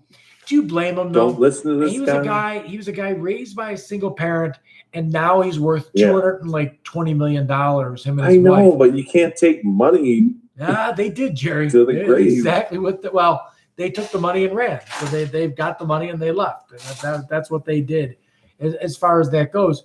So, and then you've got the thing that drives me nuts is you've got Donald Trump now, who is just above a baboon throwing his own shit at the fucking media. Did you see the other day? But they're still covering him. Oh my God. But did you see the other day? It was fucking awesome when he's like, I think you're sitting too close, Trump. He's like, you should leave, and you should leave. Yeah. And it was all people he didn't like. And like, it seems like every press conference now, there's a guy named John in the audience that is friendly to him. And whenever it's going bad, he's like, how about you, John? It's like some Question, southern John? drawl guy. I can't figure out who he is. There's He one keeps lady. asking about, There's also one lady on there that always throws him softballs. it's like, what about the economy? Yeah, It's right, like, whoa, right. It's like, people are dying. Like, who gives a shit about the economy? The one woman's always like stuff like, Mr. President, can you tell us how hugging the flag makes us all feel better? Yeah. And I'm like, oh God, and he's like, I love the flag. That whole thing, like, how could you vote for a guy that just like made out with the flag? But so now take off your Democrat hat or whatever like that, right? Can you look at this situation and be like, Joe Biden should have the nuclear codes? No, he shouldn't. Should have Trump though. Oh no! Trump is a toddler with a grenade in his hand. He is. He's a toddler with a grenade. Everybody in the room should be running to get that fucking grenade from the toddler, and he's got his finger on the pin, and nobody gives a shit. Like he's just doing whatever he's doing. Biden's such an old man. I did think this too, like because everyone is like, "Oh well, the deep state has this plot or whatever." I'm playing with the deep state right now. Like, just take him out already if there's a thing. So that just shows there's no deep state. Well, I mean, the Trump supporters are they're like, it's like the Jerry Springer show to watch them. They're so intriguing. It's such a train wreck. The ones that think that Donald Trump is super intelligent, my favorite ones are the ones that equate he has money to he's smart. And I'm like, yeah, exactly. He was born with money. He didn't know how to do shit but shit himself when he was a baby. 400 million, I think he got. Yeah, that's what he got. Well, they said in today's dollars, but still, if you were to put that in the stock market, he'd have more money today than he does. If you would put that in a savings account.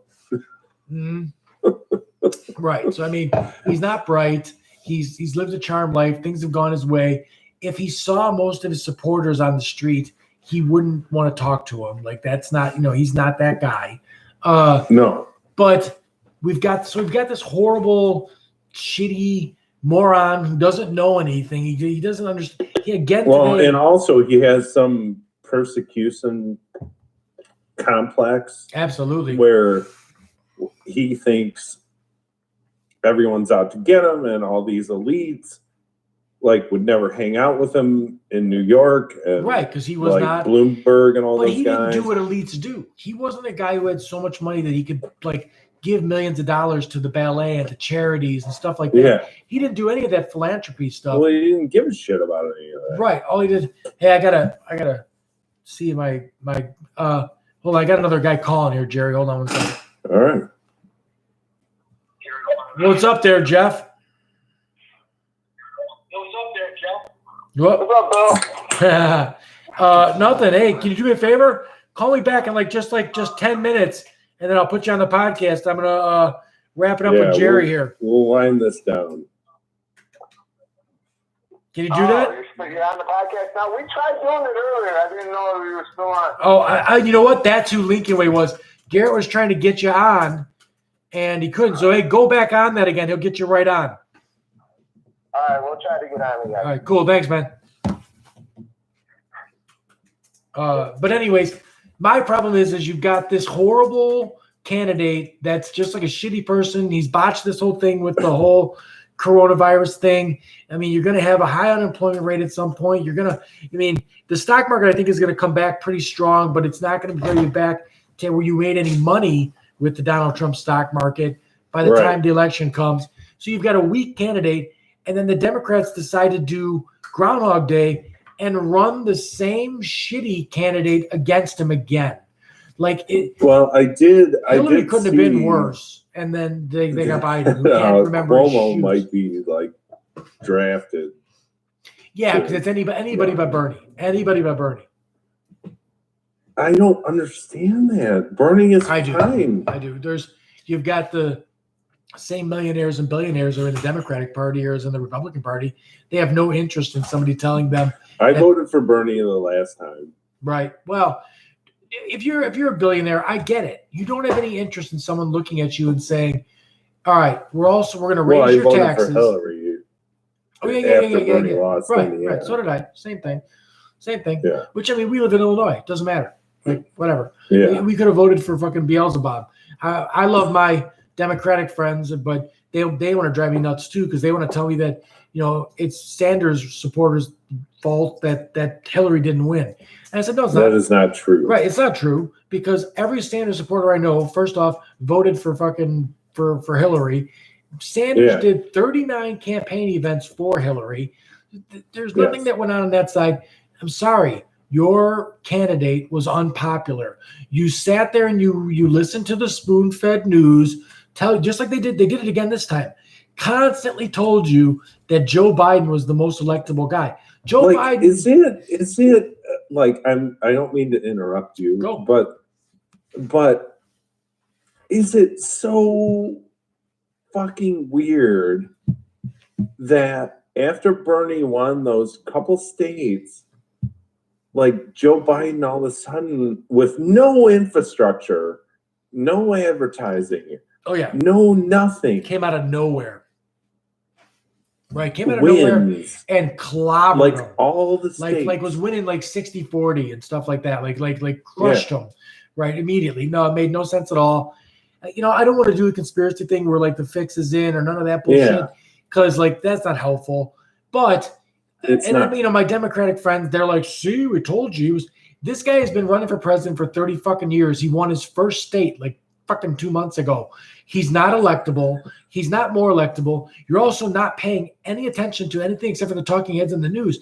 If you paid attention to Joe Biden talking, you would be like, oh, fuck, we fucked up. Like, that's not right. You can't. We fucked up. Like, he has to drop out. Like, he does. I'm telling you, I felt pretty confident when this stuff started to go downhill with the coronavirus stuff and then watching Trump handle it, that this was going to go worse. I still think he's going to push everyone back into going to work too soon. And then we're going to get a second wave of this virus, and it's going to be even worse because it's already out there. I mean, there's so many people that have it. And then, Trump will look bad, but then they're going to run someone that it's amazing to me in a nation of 327,000 or 27 million people, we can't come up with one better person than this. No. This is the best we can do. This guy doesn't remember. Why are they also old? All right. Why can't we get someone like Peyton's going to be his first time voting here coming up, and he's got to vote for a 77-year-old or a freaking 74-year-old guy. Yeah. Well, at least Bernie's got like college stuff in. Well, no, Bernie, he's out already. I mean, he's going to be gone. Yeah. He's 78. Well, the thing about Bernie is his message and his plan has been the same since 2016. No, is he in the? Is he here? Okay. Hey, Jerry, I'm gonna wrap it up with you, man. I got another guy in there. As soon as this stuff breaks, or we're gonna keep doing podcasts. Absolutely, we're gonna keep doing podcasts because we're just entertaining ourselves and entertaining whoever's watching. Yeah, listen to ours too. If you, absolutely. Yeah, Jerry's entertainment, right? Cool podcast. Yep. Yes, absolutely. That and then you've got your other pet project, Jerry and Gerald, which Jerry is like a kid-based thing, and so I'm going to keep creating, and I'll. Who knows if I'll go to work ever again? But there you go. You guys take care of yourself. All right, man. Call back. We'll talk to you soon. Brother. Later. Bye. All right. So we're gonna have Jeff Harvey on. Jeff, are you there? Jeffrey. I'll call you. Don't call me. Okay. Jeff? Hello? Hey. What's up, Coach? What's up? First time caller, long time listener. Long time listener. What are you guys up to? So how's the apocalypse treating you? Well, we were watching for Skunk, and I was at the scene when, he touches his boob and he has a premature ejaculation. What the hell is he talking about? Are you watching the YouTube video right now? Are you in a No. pool? I think he's in a pool. Am I in the pool? Do you have YouTube on there too? Are you looking at that while you're watching or talking to us? No. I took you off speaker. Is that better? Oh yeah, that's better. That's way better. Yeah. All right. Yeah. I can hear my echo though when I. Right. I don't know what's up with that. The last caller didn't have any of that.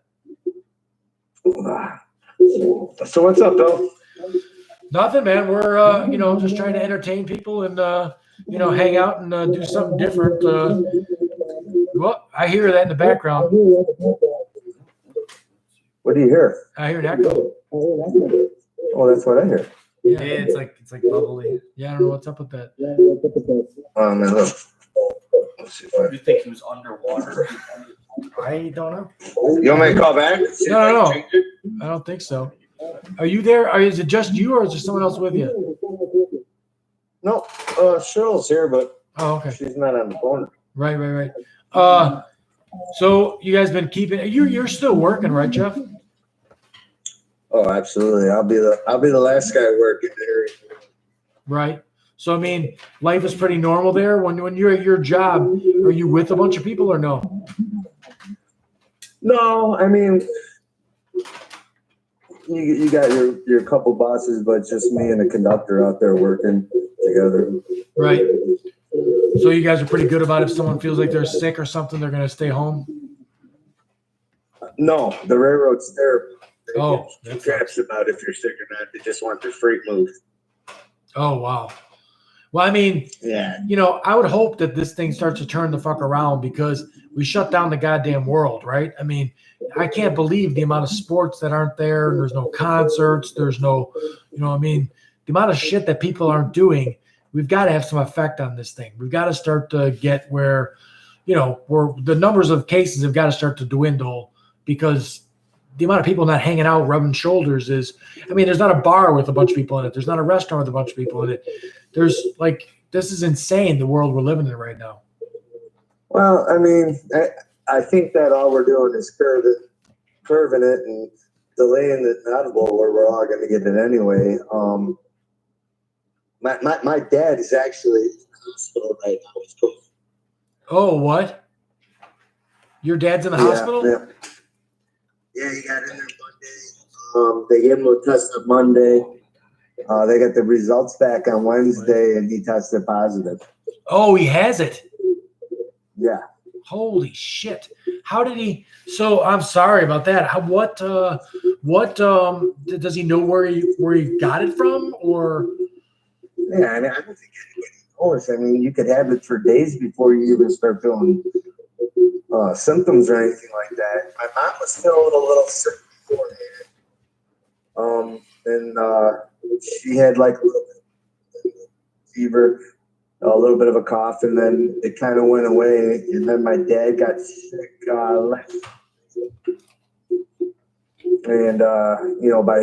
With his health issues, my mom made him go into the hospital right away. Yeah. And on Monday, they admitted him. Wow. Now, I mean, yeah, see, I have my own concerns, right? Because being a guy that's paralyzed, I don't use my diaphragm the same. I don't have the same sort of oxygen saturation that somebody else does and stuff. So I'm doing everything I can to be stupid healthy. We've been in the gym constantly doing cardio, doing everything I can to be if I get it, then I want to, if I was going to get it, I hope that I would get it a year from now so that they've either got a vaccine or they've got some sort of treatment. But yeah, I'm concerned about your pops. I mean, that's because they say like there's been healthy people that have gotten it have been like it's like that it's bad. There's a guy that's normally on Rogan that he's like a big black dude who's like healthy and runs and stuff, and he said he thought he was gonna die. Like and then the like respirator stuff, like trying to breathe, it's supposed to harden your lungs and everything else. Like it's dangerous, man. I hope where's he at? What hospital? He's at Palos Hospital. It's already turned into pneumonia with him. So he's been on an IV drip for pneumonia. He's been on oxygen. He's getting a little bit better, but he started coughing up blood yesterday. God damn. So, well, I mean, I don't know if you're just keep able to talk to him or not. I mean, tell him he's with he's in my thoughts for sure because I like your pops. I like your mom too, but like, wow, like, man, that's not good. That's bad. That's he's been through so much, and to have it go down like this would be shit. It's been really rough on my mom. I mean, as you know, my dad's been in and out of the hospital. Right. He's on dialysis and everything else. So she's never not been there by his side. Right. She can't be by his side, been right? rough on her. Yeah, they won't let her in there, right? No visitors. Nothing. Right. Matter of fact, they basically told her she has it and she has to stay quarantined. Yes, right. Oh, yeah, for sure. They were saying the things that I've watched that said that you're more contagious before you're showing symptoms. You're shedding the virus more than you are when you have symptoms, which seems crazy because, then you're coughing and you have a fever and all the other stuff. Man, I got to do something with that chair. So, yeah, I mean, you would for sure think that your mom probably there, close quarters and all that other stuff. Holy cow. Like, yeah. Wow. It sucks, but we did have a question for you guys. Okay. We want to know why your son has tinfoil on his head. Well, if you saw the beginning of the podcast, I had a whole get up on too. I had actually I had a Lincoln Way wrestling shirt tied over my face like a ninja, and a mask on my face, and I had my Sarah Palin hat on because we're looking for her to be president. She's the only one that can save us. And then we've got the shotguns and knives and stuff on the table because it's the end of the world. So he had his he's got his ultimate warrior look going, and the tinfoil hat on because it's the apocalypse. I thought maybe it was. Well, yeah, we lost you for the punchline. Oh, can you hear me? Yeah. Yeah, now we can hear you. I thought it was in reference to the movie Signs. Did you see that movie with Mel Gibson? No. It's when the aliens come in. Oh, Signs. Yeah. Yeah, absolutely. The one where where they see the aliens and they've come. I know the movie, but I can't. The little girl leaves the water out, and when the water. Oh yeah, the water kills it. Yeah. No, absolutely. we're just There you go. we thought we put a tinfoil hat on, seeing that there's Maybe people would click on the thumbnail. right. The thumbnail for the video has got to have us dressed up like idiots, but Coronavirus is just little tiny aliens. right. What if it was? And Cheryl wants to know if that's string on your son's arm, or is that a tattoo? No, it's string. String. Okay. No tattoos. Not yet. But so how's is Cheryl working from home? Is that what's going on? Like 95%. She has to go in and do drug tests and stuff like that. She has to go in for drug tests. What do you mean? Yes, ma'am. Well, she's the recruiter, so she hires Okay. CMOS and Sam's Club. Oh, so she administers drug tests? Yeah, she does the whole hiring process. So they're doing virtual interviews now. And if you get hired, she's still got to go in and administer the drug test to finish the interview process. Geez, they got like a piss test. They do a swab. Oh, okay. Mouth swabs. Wow. Well, hopefully she stays safe and You're not in contact with that many people as far as work goes. I mean, there's all kinds of misinformation out there. I get shit from people that say that 80 degrees kills it, and that ain't true. It's 98.6 degrees underneath your fucking tongue. And then I saw another one that someone sent me that you put a blow dryer up your nose and you can kill it. And then another one that said you drink a warm glass of water and you'll kill it, which, all that. I want to party with the guy that shoves the hair dryer up his nose. Yeah, it's a video. They said it's like a whole freaking cartoon where a guy's putting a blow dryer on low and he's snorting it in to kill the coronavirus in his sinuses. Just crazy stuff, which is none of that shit's true. But like, and then people think that because you're young or something, you can't get it or you can't get sick or you can't die. There's a bunch of doctors in their 20s. This bug's real weird. The level of exposure that you have to it has something to do with what happens to you, because there's a bunch of Chinese doctors that are in their 20s that are dead because they were exposed to it, I guess, so much is the theory. Really? I didn't read anything. Just kind of doing my part, keeping my kids safe. Yeah, right. Well, the kids, it doesn't seem to be a factor that much of them getting too sick, but it seems to be a factor of them being little, carriers of the whole thing. It's crazy that you still see these people out there social gathering, especially kids. Yeah. Like invited to a birthday party this weekend. Oh, really? So what happened with we canceled the banquet, right? That's not happening now? Oh, no. Yeah, absolutely not. So I think what we're going to do is coach's gift this year. We're going to order some awards. We're going to have like a email with the coaches and which way to go to awards, which is kind of hard without a state tournament. Yeah. And just mail out the awards to the kids that got it. Right. No, it's terrible. It's a bunch of, it's just a shitty way that this all went down. And I don't know. I mean, I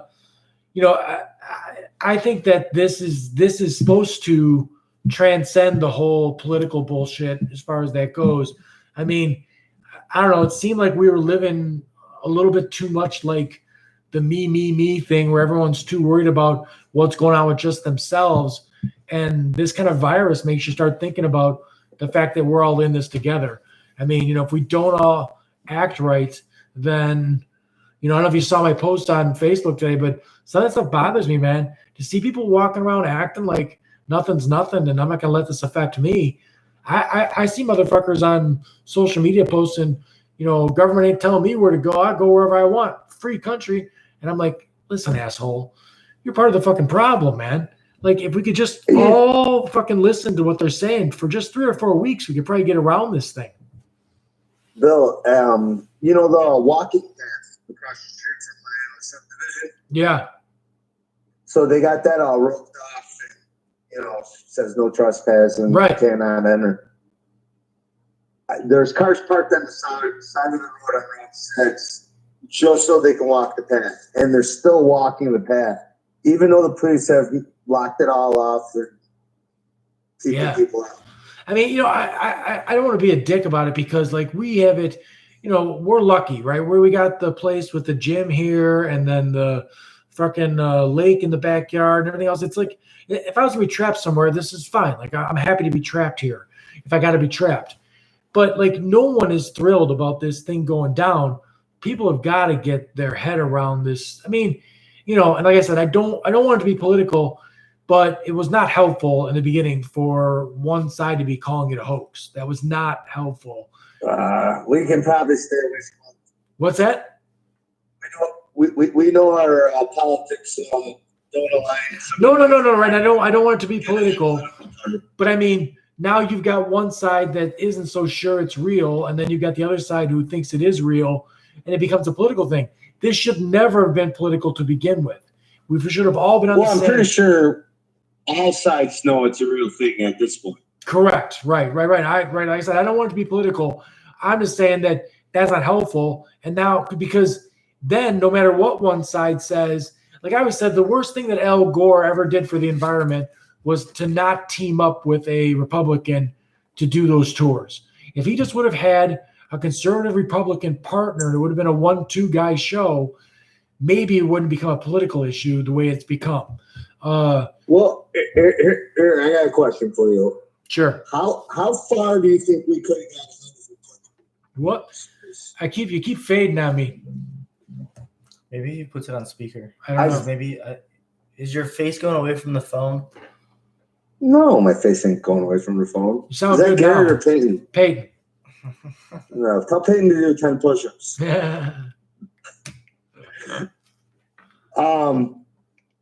You want me to cut? You want me to see if I should disconnect and try to reconnect? No. It's fine. No, You it's sound good good now. But yes, okay. Okay. So what was the question? You're Hey, here's my question. No matter what we would have done, how far do you think we could have actually got ahead of it? well, okay. So you remember when we were younger, there was that goofy shampoo commercial where it's like I told a friend, then they told a friend, then they told a friend, right? And then it just keeps getting bigger from there. Sure. Okay, so that's what this is, right? Because you got infected, and then you infected 5 people, and then they infected 5 people, and it's huge. They've put out things that show the math that if it just would have been reduced in half, that the numbers would be like way less than half because it's the spread that doesn't go out as fast.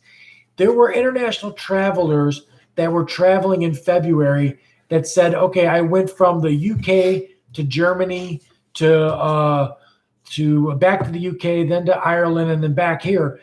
They're like, everywhere that I went, they took my temperature because we knew this was going on. As soon as they got to America, they didn't do anything.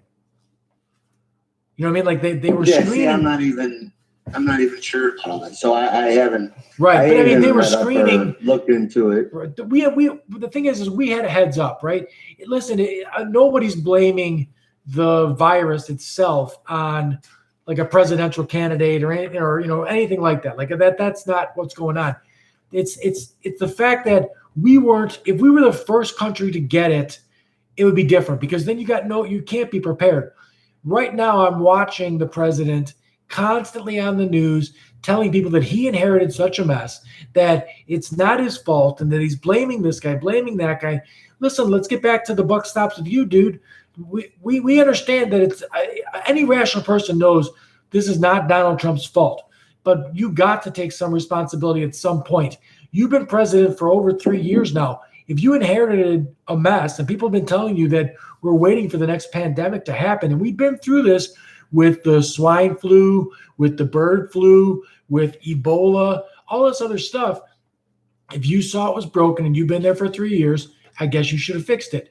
When China was first saying, when they were first saying that this was coming up, we should have been getting ready, that we should have been prepared for it. And the way it looked to me, and I know that I'm biased, I'm not a big fan of the guy, but the way it looked to me, he was more concerned about what the stock market was going to do than he was actually protecting the people and trying to do something about.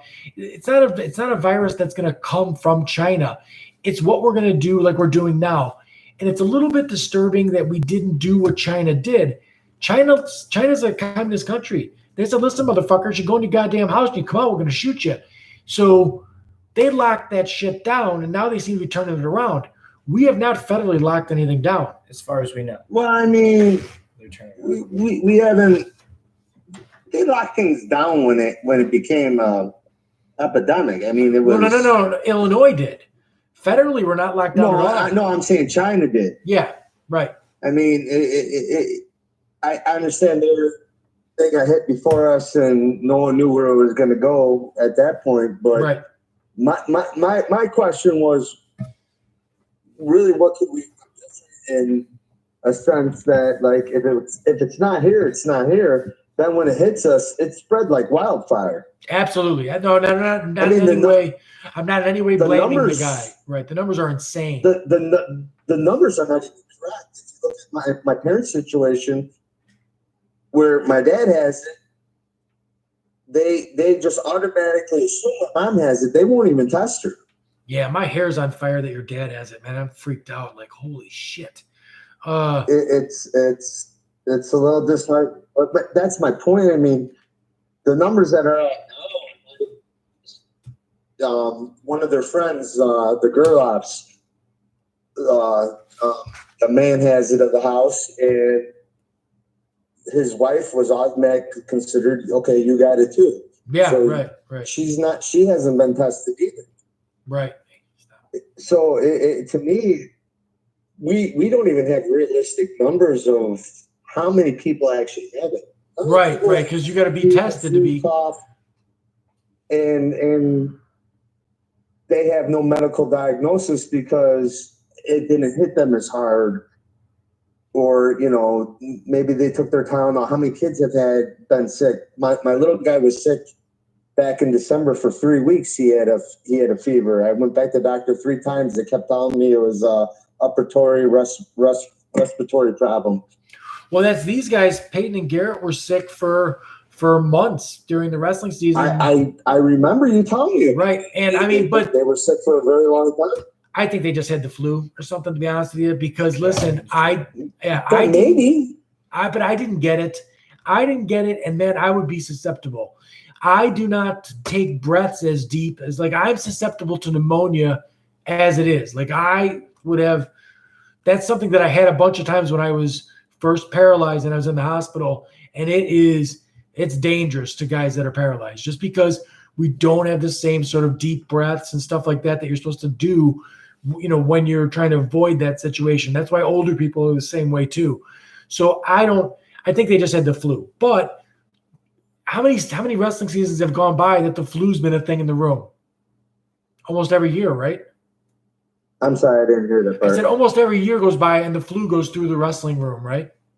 Yeah, but that's also because the kids are always at school and stuff in On top of it, right. Yeah. This thing that's going around now is supposed to be 3 times as infectious as the flu is, and then the kill rate in it is, they're saying, anywhere from a low estimate of 10 times the death rate to maybe 30 times. So it's 0.1% for the flu for people to die. They're saying on a low estimate it's 0.1%. On a high estimate, it's 0.3%. If you look at Italy right now, and I don't know how they're doing the testing, me and Peyton figured out the other day, it's 8% that are dying. It's 1.5, 1.6 here. Yeah, right. It's pretty that low. are dying. Yeah. So, I mean, and Italy's supposed to have an older population and stuff like that, but the death rate there it's through the roof. I mean, you're talking about almost 10% of the people getting it. But then again, Italy pretty much got it way before we got it. So we haven't even hit the timeline that Italy is. No, correct, right. But so those are things that are, for me, those are a knock against how we handled it. We had every advantage in the world that we are weeks behind those countries. We should have been doing everything possible to make sure that it didn't spread the way it did. If we would have gone on lockdown, federal lockdown, the entire country a week earlier, our numbers would be, there's countries out there right now that have it, but they have it in very, very low numbers because they locked down right away. How many people would have actually been in lockdown? I don't know. How many people actually would have followed it? They're not even following it now when it is a pandemic. So I mean, right. I get your view where we could have got ahead of it, but bottom line, people are stupid. That's a fact. But also people are, okay, so listen, I've had conversations with you that are, I don't think anyone out there thinks that me and you are the brightest guys in the world. They're fucking some kind of nuclear physicist. Never been accused of that, though. Right. These 2 fucking guys are geniuses, right? But I've had conversations that were very intelligent, that were like on life, you get it, right? And I mean, neither of us anyone could look at us and go, those guys are super wealthy. They're like billionaires, those 2 guys. That's not a thing either. People equate money with being smart, and that's not a thing. That's not that just because you have money doesn't mean that you're smart. And just because you don't have money doesn't mean that you're not smart. Some of the people that were smartest people on the planet died broke. I mean, Nikola Tesla died. Yeah, he kind of got jacked though. No, but still, if you were that smart, couldn't you avoid getting jacked? Yeah, but the people with money were the ones that like put him down and then put him in the paper that he was not Right. as smart as you. But I was saying he wasn't the world's wealthiest man, but he's one of the smartest people. Mm-hmm. So, Yeah, I see. there's no correlation between money and brains. And if we would have handled this differently, I think we all should be worried about the economy, but we should be much more worried about the health of the country and people like your dad than we are the money. I'm a guy who lost my health at some point. It matters so much more than money. I mean, it does.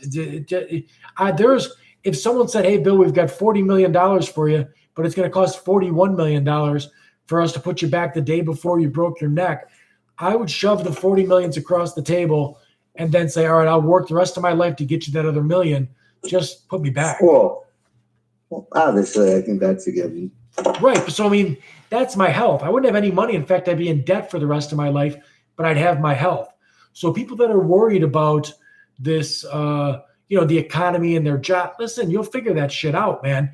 Like that'll all work itself out, however it'll work out. You can't be worried about that shit. I'm a little bit on that.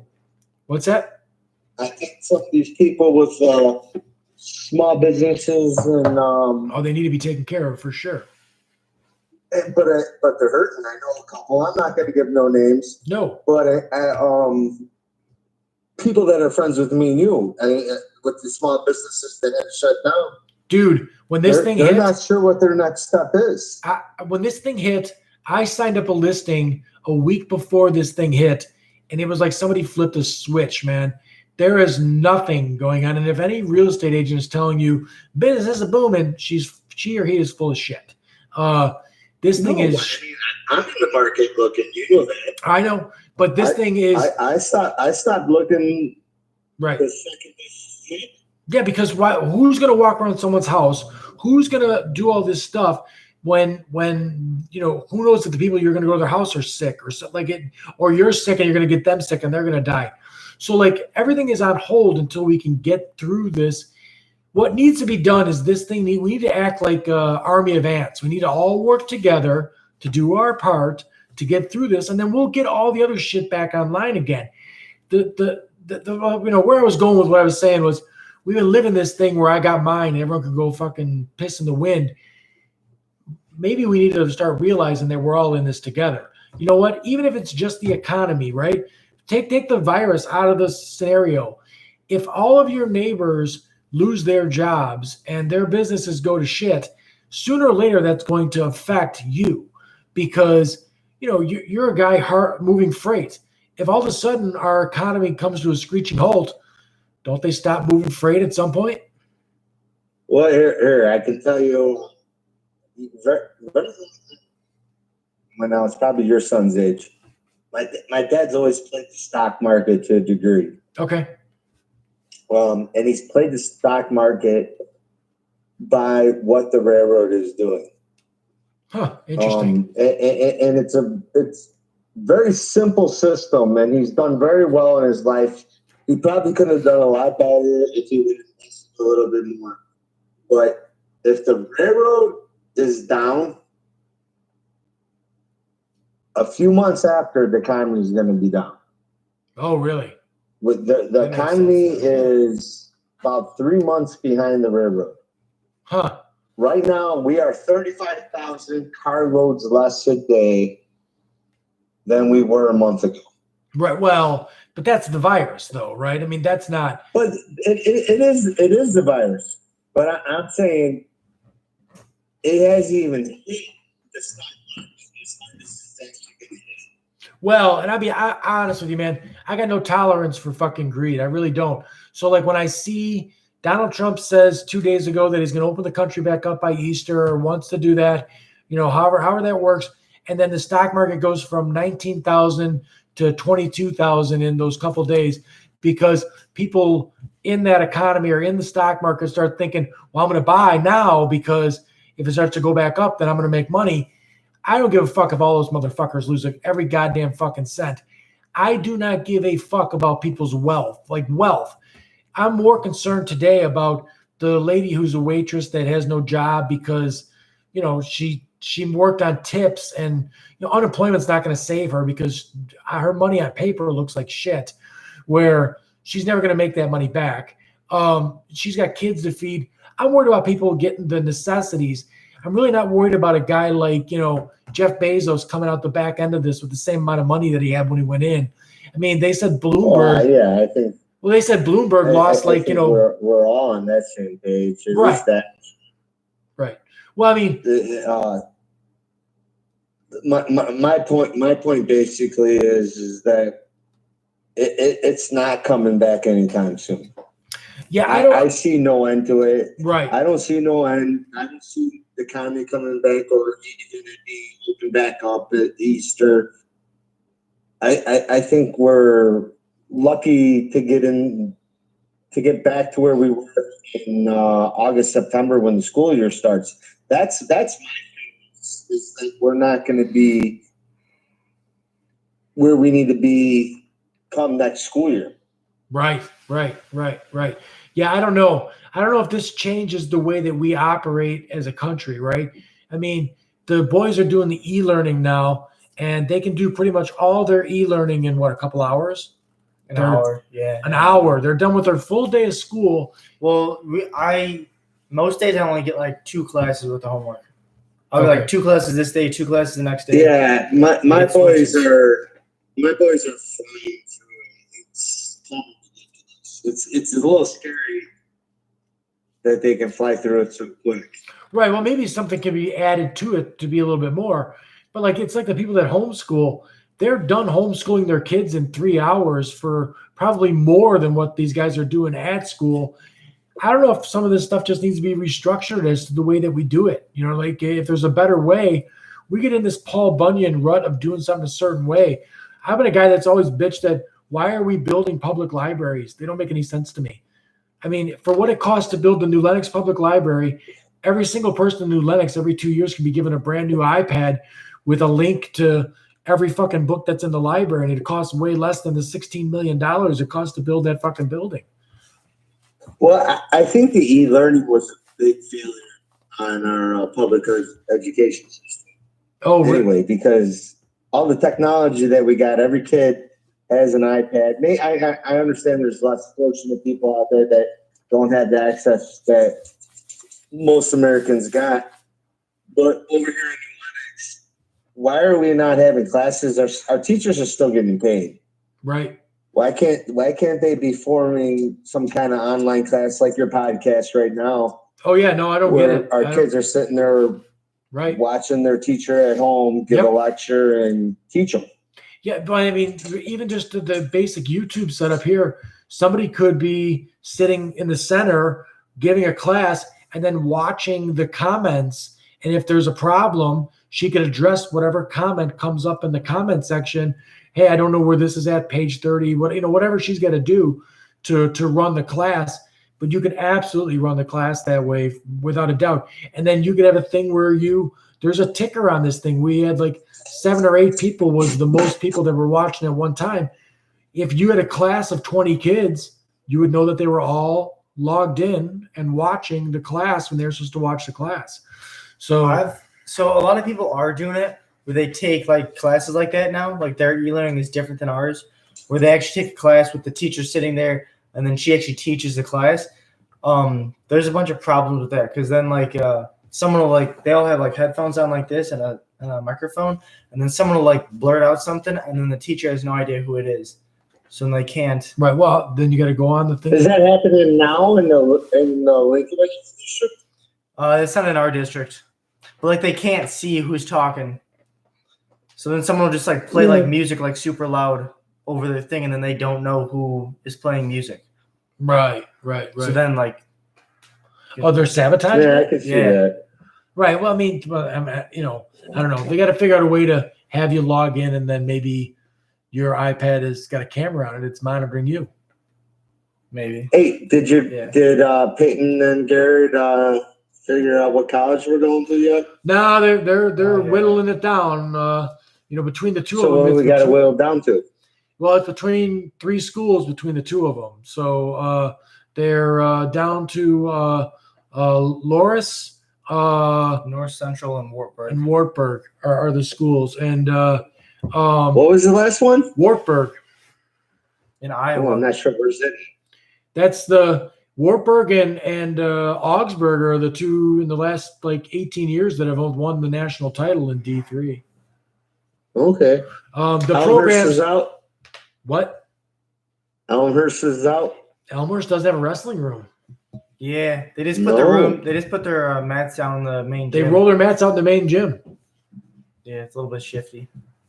Now the coach is awesome. Yeah, like, he's a good guy. Right. So No, I mean, he's a stud. yes, right. So we were super excited about that. And then even the engineering program is through ITT, which is good. Elmhurst doesn't have an engineering program themselves. So the boys, they have to travel to ITT in the city to go to engineering. Yeah, it's a fifth year. All right. Well, I'm putting my vote in for Loris. Why? So yeah, we want to hear. Just because one of my good friends, Dr. Scott Kenny, went to Loris. He's a huge fan. He still follows the wrestling program. He's a big supporter of the college. Okay, well, Jacob Lindsay's there now. He didn't wrestle this year because of injury. And then the word on the street, the boys haven't reached out, I don't know why, is Cole Smith is supposed to be there next year too. Nah, well, I mean, I don't see What? Jacob Lindsay competing anyway, so. Yeah, I don't know, but I'm just saying. They Like, said he's turned around. That he's not. yeah, they said they were making him into a better student. So we'll see. But and they said they're getting him to lift weights and whatever. But I'm just saying there's 4 guys. If these two went there, there'd be 4 guys from the New Lenox area that all would be at the same school. But Yeah, that'd be nice. Loris beat Wartburg for the first time. Whoop, tank went off. Hey, go turn that on. What you call it? For the first time in the last 2 times in a dual meet this year. But those 2 programs were awesome. Loris was really cool as far as the campus went, and Yeah, it's a nice campus. it's gorgeous. And those hills and everything like but that. Wartburg was pretty cool too because Wartburg's got a campus in Colorado, so like you can do a term in Colorado, and then they've got another campus in Germany. Yeah, Oh, we have to really? look into that because that was a little bit confusing. Right, but like a lot of the people there, the girl that gave us our tour, I'm sure she's not watching. This podcast is small, but she was a little bit ditzy. She didn't explain things very well at all. These guys said that they were going to be engineers, and she didn't even take them down to the science department, which was kind of She weird. said there was a reason we couldn't. Yeah, there was I some think reason we it couldn't. was It could've closed been right. because of the- something dumb. Right. But and then but she was explaining that that the Colorado one for sure, that they could go and you could do a term in Colorado, and then the Germany one, I believe that she said almost everybody at the school at some point goes to Germany for a semester. There Are they too. both interested in continuing Continuing what? to compete in wrestling? Oh yeah, absolutely. We wouldn't be looking at such good wrestling schools. Yeah, right. Garrett's like, we wouldn't be looking at such great wrestling schools. The schools that they looked at wrestling wise were top wrestling schools, and then they're all in the top 5. The only one we didn't go up to was Augsburg, which is in Minnesota, but it's like 6 hours, man. It's far. Even like I liked Wartburg and Loris very, very much. Like those are the 2 that I took them to, and they were terrific. But Wartburg's 5 hours and Loris is 3 hours and 45 minutes for me. And you know how I am. I like to see the turn. I like to go to the matches, Yeah, I mean, my experience in the E3 wrestling, the look at the previous schedules. You have a better idea of where the matches are going to be. Yeah, no, the dual meets and stuff you're not really going to travel to watch the wrestling match anyways. You're going to be hitting the tournaments, so you might want to look to see which tournaments they're hitting. That might be a better idea of recruiting.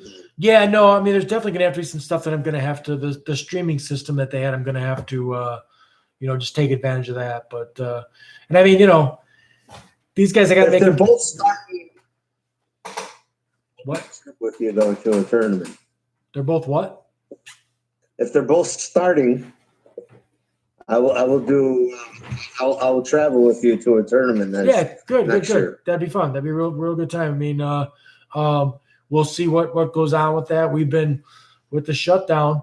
We've been in the gym constantly, lifting. In fact, I mean, I don't know, what is it, 10 o'clock or 10:30 right now or something? And Yeah, we're usually up to like 4 though. So yeah, we're turning nights into days. What he always says. We're gonna be hitting the gym right after. I'm gonna get out to the gym right now too and get a lift in tonight. Nice. I've been working my voice. I saw with the you did something that I was doing with the boys with I always take the exercise band and put it around you and have you shoot penetrate shot. With yeah. So we would have we had the bands that had the handles on it, put it around their waist, and I have them keep doing the penetration shots with to stretch the bands. Yeah, I got that from. I saw that this year from Eddie Enright. You know Eddie from Mustangs Wrestling? I believe I'm connected with him on social media, yeah. Yeah, Eddie Enright does that with his boy. I'm pretty sure his kid would have been the 96-pound state champ at the IK this year if we would have been able to have our state tournament. Right, nice. But I watched him post a session of his kid doing that, and I liked it a lot. I mean, it develops a lot of power into your shots. So right after the boys finished a workout, I was like, "Hey, let's put this around you and see what we can do here." Right. And Ethan seemed to get a lot out of it, so I'm happy with it. I like that he argued with you that his head was up. What's that? He said I said I like that he argued with you that his head was up. Oh yeah, on the video. You're like head up. They He's don't like, my head's stop, up. man. I mean, I get it all the time. Like, no, Dad, that's what I'm doing, and I'm like, yeah, I've only been in the sport for 40 years, son. You know more than me. For sure. But no, I'm looking forward to. We got a really good vibe. The virus has let me get them really concentrated on next year. Kind of like a brother thing your last term, because Caden is an 8th grader and Ethan will be a 2nd year novice. Right. So we got a little family goal here. State next year, so they've been working really hard. It's exciting to watch your boys work hard. I'm sure you know that feeling. Yeah, absolutely. We're excited on our end. I mean, I'm excited. Honestly, I'll be paying attention to Caden and Ethan too, just because been around them since they were little tiny guys, and it's really nice to see them coming out of their shell a little more and more. But with my two, like, I'm excited because college wrestling is more tailored to their game anyway. They're, the extra minute's going to be big for them. The riding time's going to be huge. Yep. So we're ready. I mean, it's all going to be down to what kind of work they're putting in and what they're doing to get where they want to go. They're going to go. We've never been the family that club jumped to Izzy or to anything like that. Like, I mean, we were at Lincoln Way Wrestling Club. You were with the best coach. Yeah, but you and Tommy weren't there. You know what I mean? In the beginning, it was dubbed the starter club, and then when we were started to do well, we didn't leave. We like a lot of people did. So we always stuck with who we were at. When they got into high school, we didn't go looking for. I didn't try and grab Alex Certs and be like, hey, what about Mount Carmel for these two and stuff. Like, none of that stuff went on. They were always going to the public school, which I have no complaints about as far as, that stuff goes. Like, I like those people, but we didn't look for the Montinis of the world. If they're going to go wrestle D3, I'd like them to be in a top, 4 program so that they could get the top flight coaching at that program. Well, I'll tell you what, though. Ethan was headed to Izzy before the started down. It was already in my head. Right. I was sending my youngest to Izzy style.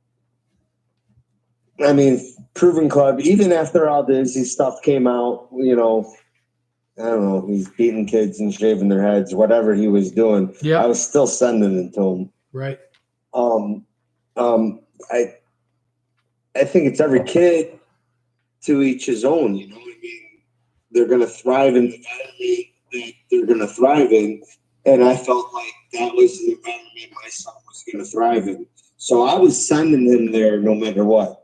Right. I was not sending Caden there. I was going to send Caden over to Phil at least and work him full time and get him as jacked as I could. And let him thrive off his physical appearance and endurance. Sure.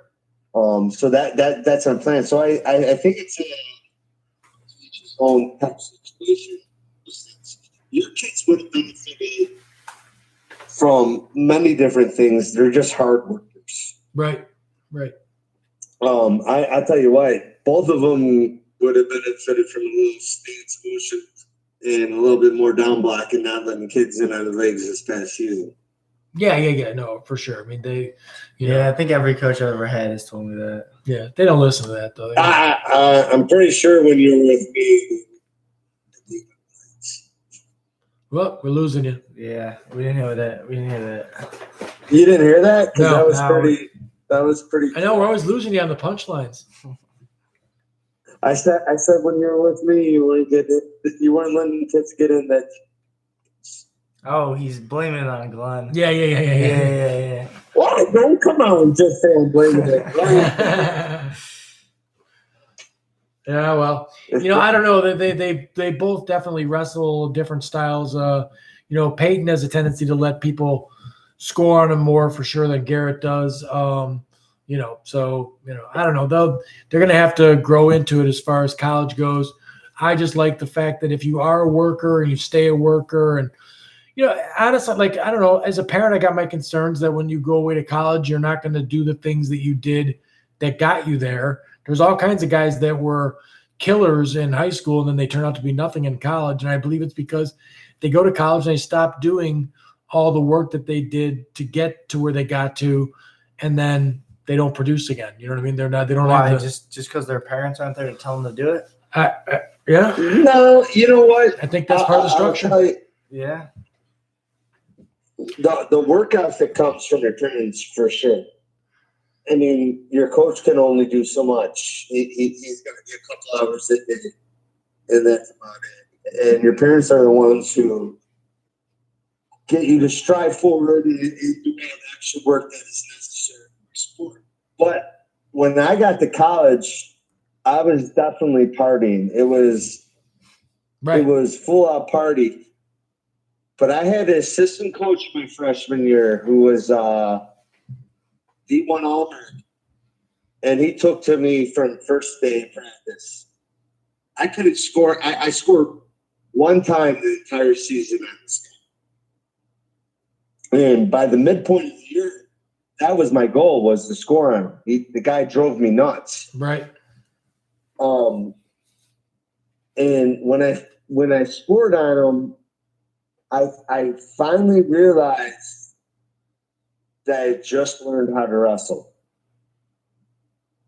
And, at that point, it was a little late for me because academically I was way behind and I was getting all sorts of other trouble.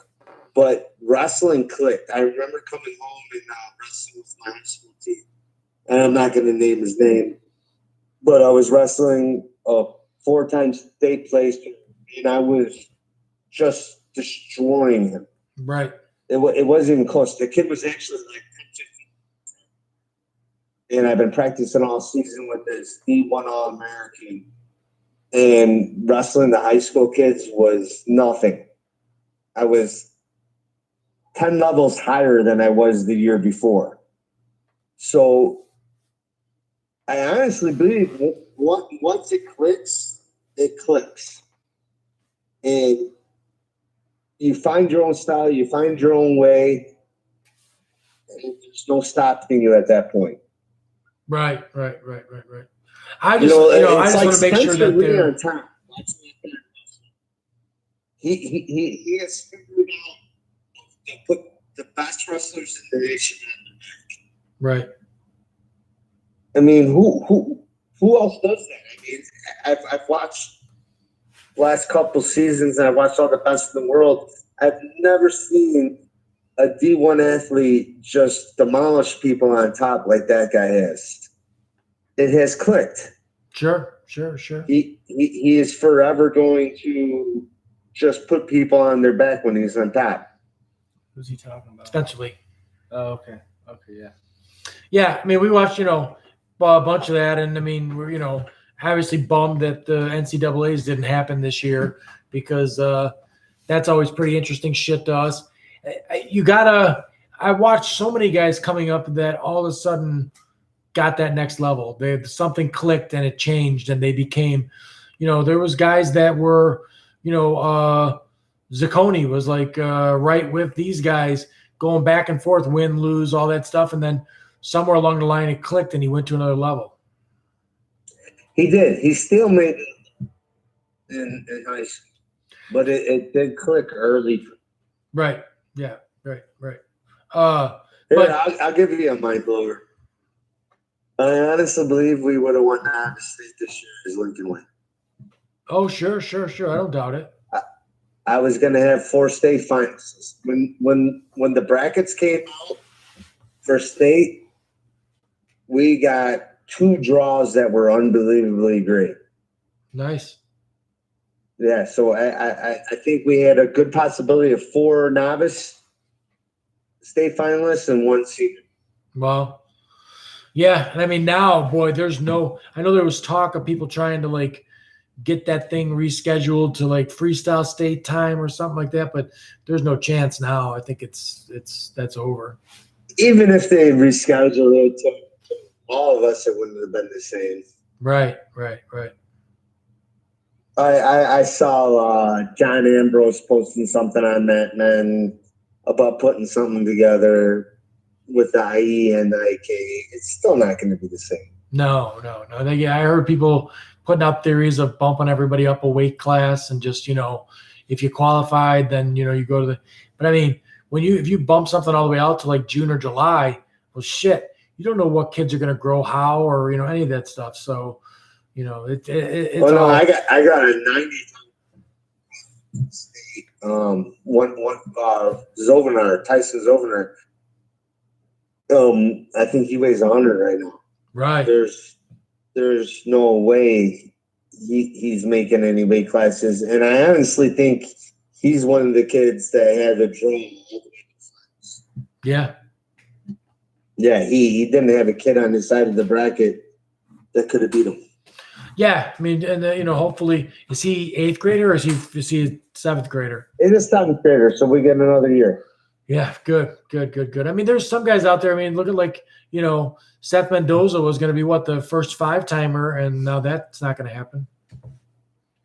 No, he actually Zovanar would have met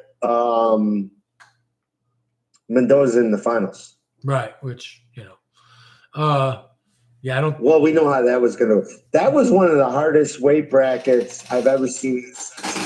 Right. Tyson had to beat a state champ in the 3rd and 4th place match just to qualify. Yeah, sure. Right. Have you ever seen that at IKW? No. I mean, yeah. That stuff's all tough for those guys. Even the little guys, people don't realize that they're, that aren't in the sport. They don't realize that those guys are sweating their guts out and beating themselves up all year to get to that point, and then to have it canceled is crazy. And people say that, but then you got to keep in perspective. You got a guy like Spencer Lee who's beat his brains out and everything else for his whole life to get to where he's at, and that's not going to happen either. Like if you were planning on being, a guy that was going to be a 4-timer, well, that's not even an option now. Well, did you see that? So it seems like going to create and actually NCAA wrestlers. Right. Which, I mean, if you're super top wrestler, that's great. But if you're somebody who's like, moving on to a career or something not in wrestling, then you're not going to be there.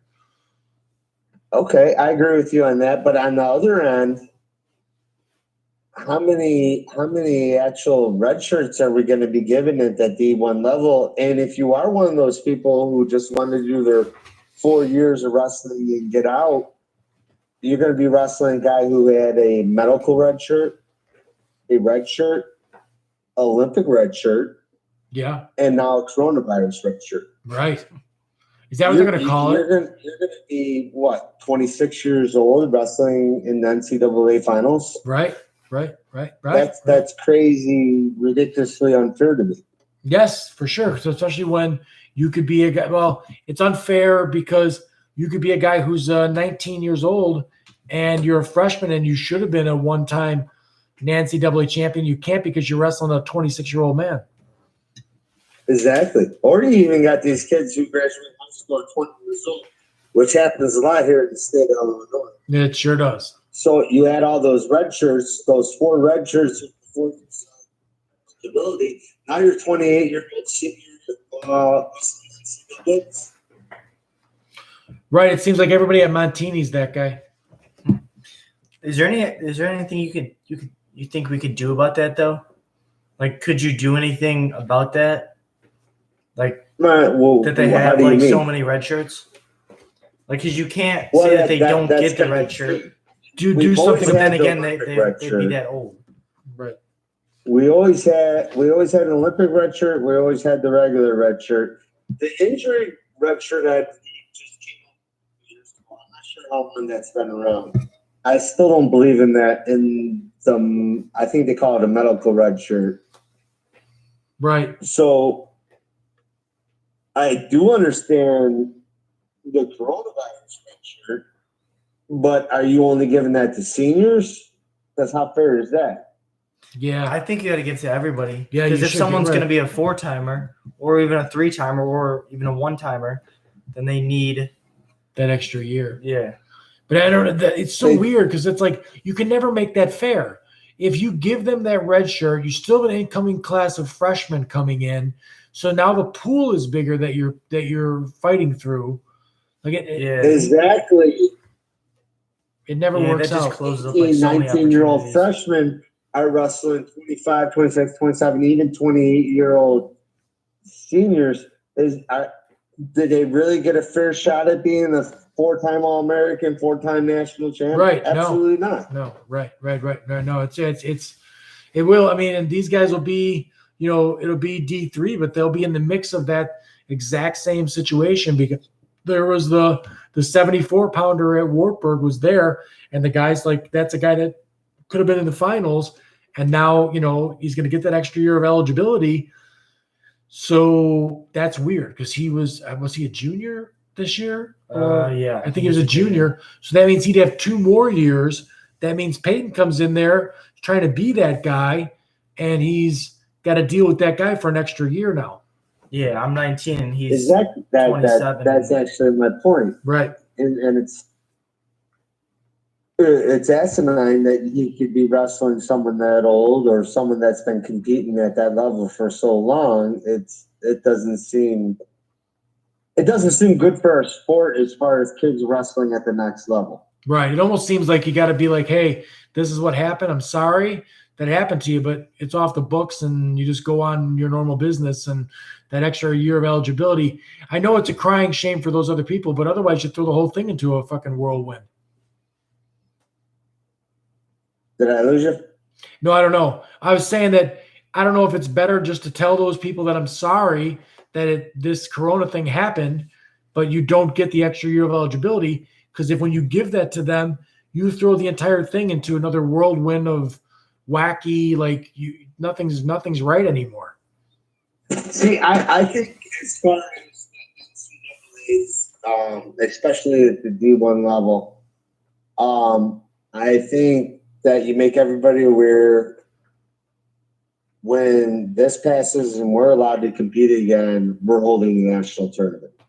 The same tournament that would have happened. The same tournament, what you qualified for, hey, if you can't keep on weight and keep in shape and be ready to wrestle, then that's on you. Right. Yeah, I agree. I mean, if it happens in August, it happens in August. I agree. I think that's a better solution than making a whole nother year of eligibility because there's all kinds of ways that could go. Guys are hanging on until they're 27 years old. And then also some guys decide not to. So some hammer that was there that decided, well, I'm going to go into my career and forget about it. Then he's not there to compete anyway. I don't know. It just makes everything not the same. And that's not the way it's supposed to be. No, I agree 100%. It doesn't make much sense to me. So I mean, we're talking it about. seems that's the route we're going with. Right. I mean, we're talking about NCAA wrestling, and I mean, the NHL isn't going to have a season. The NBA isn't going to have a season. The Major League Baseball might not have a season. Like this is. You don't think if Major League Baseball doesn't have any sort of season, we are in a lot bigger trouble than thinking about the red shirts or Right. I mean, hell, my White Sox are going to spank the shit out of them Cubs this year, and that's going to piss me off. That was.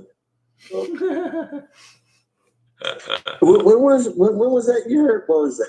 94. Now don't even talk about it. 94. 2005. Oh God, no. But my White Sox got fucking hosed in 94. They were the dominant team, and then the fucking strike happened. Hey, Bill. What? I was gonna win in my senior year, and I broke my wrist. Right. That sucks. Yeah. You just too much jerking off? My point is the excuse doesn't work. 2005 they won it. The Cubs won in 2016, which makes the Cubs the better recent team. Okay. Until they play another season, and then it's not. But and I mean, that dynasty is the window's closing. But yeah. So I mean, the repercussions are monstrous. They estimated that just the Illinois State tournament that's down in Champaign brings in some $4 or $5 million to the area down there with hotels and everything that goes on with it. I can't even imagine what Major League Baseball not happening. Like, oh, crazy! Right. Yeah, I mean, the revenue is ludicrous. So I was actually thinking about today with all the moves the Bears have made. Picking up Foles, they pick up the defensive lineman. Yeah. It's like they made a couple other pretty good moves.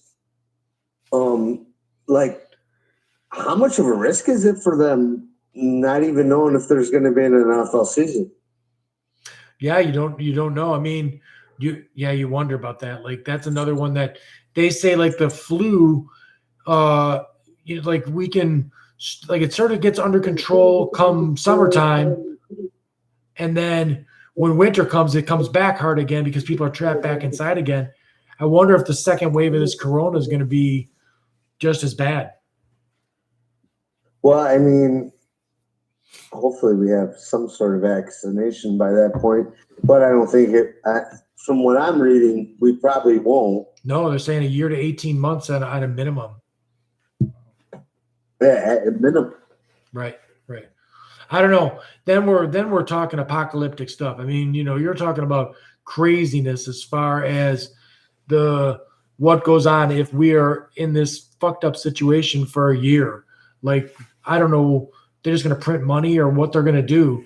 But like, this situation is going to get out of fucking hand.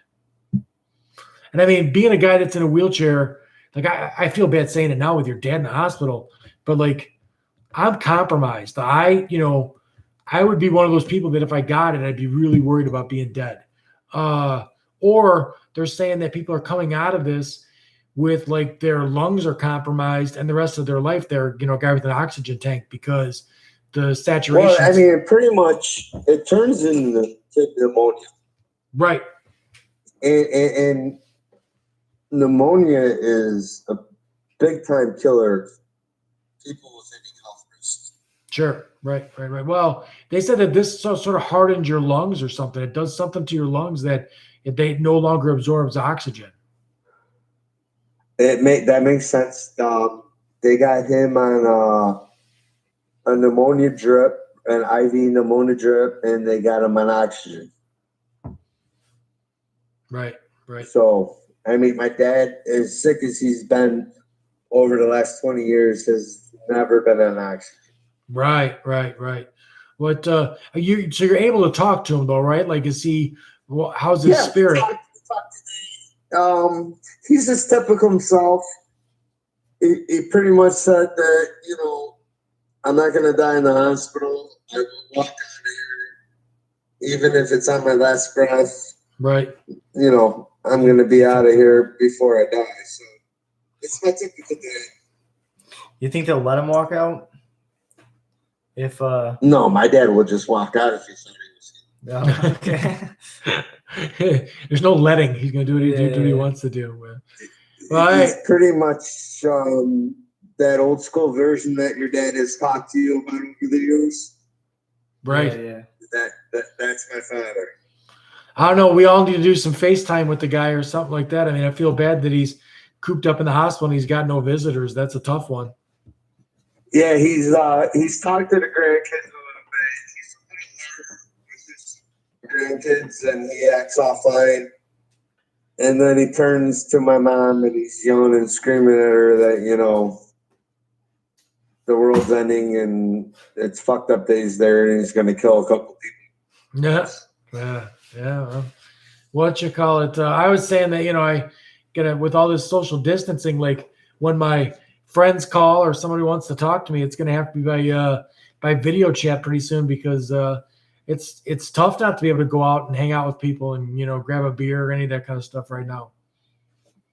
Actually, it's not bad for me. It's driving my wife a little nuts, but yeah, I pretty much, if it ain't wrestling season, I've been practicing social distancing.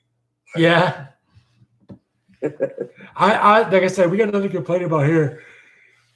There's not two people that I'd rather hang out with than these two, so you know, that's fine. But you know, but yeah, it's strange. It's just a weird world that it's the way it is. Yeah, I don't know. I was actually texting your buddy Phil before I. We were arguing on Facebook, and I said, "Let's stop arguing and let's call in." Right. Geithner's podcast. Right. No, yeah, Thorne called in the other night. Me and Garrett will be on probably tomorrow night, and we'll, you know, just do it again. I mean, we're just looking to interact with some people and you know, see how they're doing. I was really not expecting to talk to you and hear that your pops was in the hospital with it. I mean, boy, I would have thought I would have saw that somewhere else, like news wise. I've got more than 3 people right now that are within 1 degree of separation of someone that's positive. So, yeah, the numbers are probably way higher, and I don't even know where the numbers are going to go with this thing. Wacky stories come out where people talk about the mayor of New York said that he would not be surprised if 80% of New York at some point has it. Well, I mean, the New York stories, and I'm not even sure what to believe anymore because I haven't done any fact checking on it. But I mean, the bodies seem to be piling up. Oh, they're bringing in refrigerated. Yeah, morgues and stuff outside the. Right, they were bringing in refrigerated trucks. The one hospital lost 13 people in one night.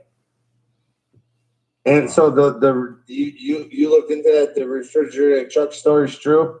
Yeah. Oh, yeah. It was. They were there. I mean, I'm guessing it was true. They didn't manufacture it. They were there when the truck was pulling up to the back of the hospital. Wow.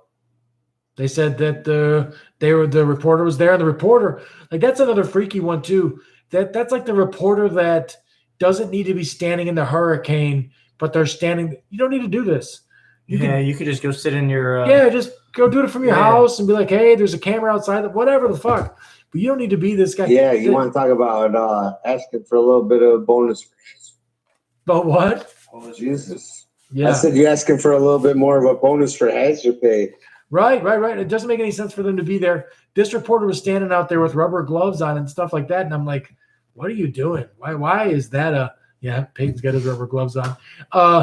You know, why are we doing it this way when just get the fuck out of there. Just don't be, I don't know. This whole thing it's crazy. We went, there's just the park in Kankakee or next to the river. We figured we'd take the dog out there. There was nobody there.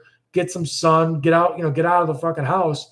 And, there's like 8 people in the whole park that was there. And the one lady wanted to stop and I'm like, hey, you just fucking keep walking. Like, why are you stopping? Like, Well, they kicked us out of the first park. Like there was the state park. Yeah, the state park. They The kicked us out Kankakee of State it, Park. yeah. They kicked us out. They just didn't let us go. There was a car parked in the front where they wouldn't let anybody in there. We just figured, it'd be wide open. We'd stay away from people and that kind of thing. We figured there'd just be some fishermen in there, but they've got the Kankakee State Park on the river shut down. Oh, well. Hey, whatever. Whatever it All takes. right. Before I go, I got a quick question. Okay. So, Peyton Garrett, who would win in an arm wrestling match? Me, definitely me. Well, you gotta say your name. Peyton, I would win. Garrett, is that true? No way, not at all. Who has the higher bench? I do, for sure. What's it at? I think I can do probably 220. I haven't done a Garrett, max what in can a you while, do? but probably 220. Yeah, we haven't much Garrett? for max than anything. I don't know. No, I do such 12 or 16 Yeah, or right. 10. They're going to be about 10 pounds apart in weight. So I'd figure their bench is going to be I was gonna say 15. 220. Pardon? But so who's got the best? The best what? I can't hear you. Who can squat the most?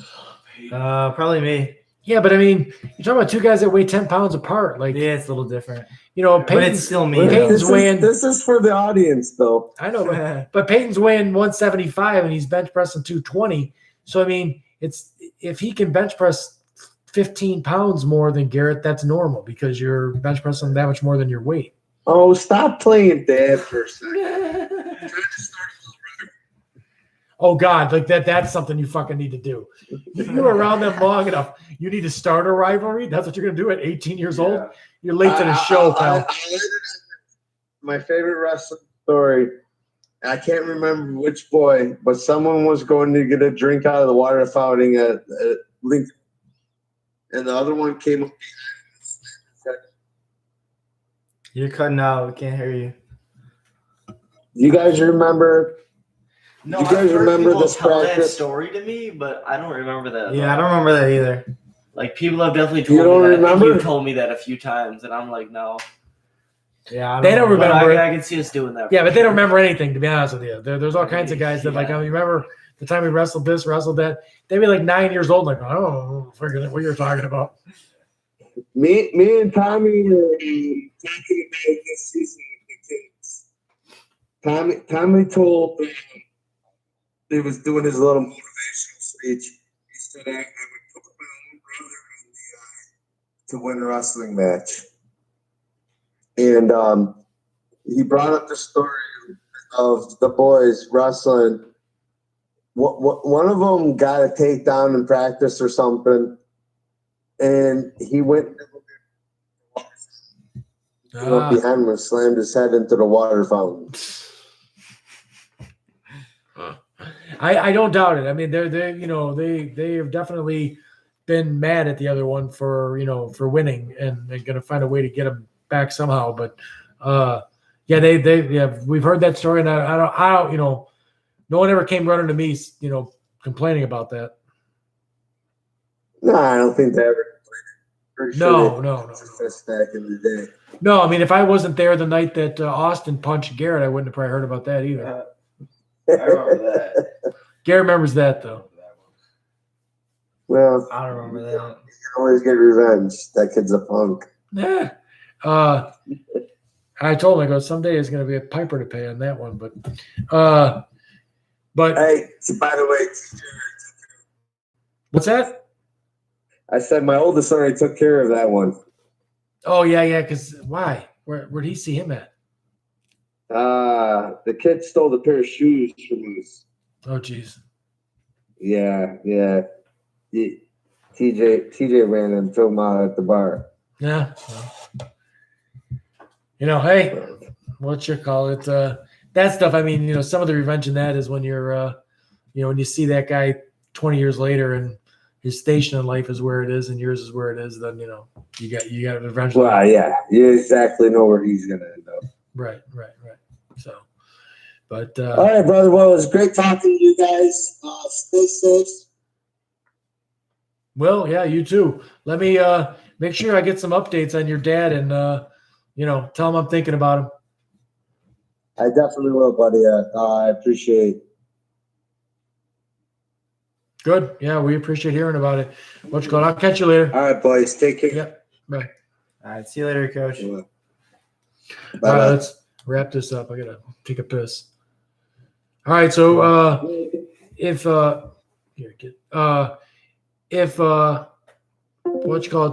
anyone's I got a couple people watching, hopefully someone catches this later, but love to have you as subscribers if you're not already. We picked up 52 subscribers in one day yesterday, which was pretty cool. So hopefully we can still be building the audience.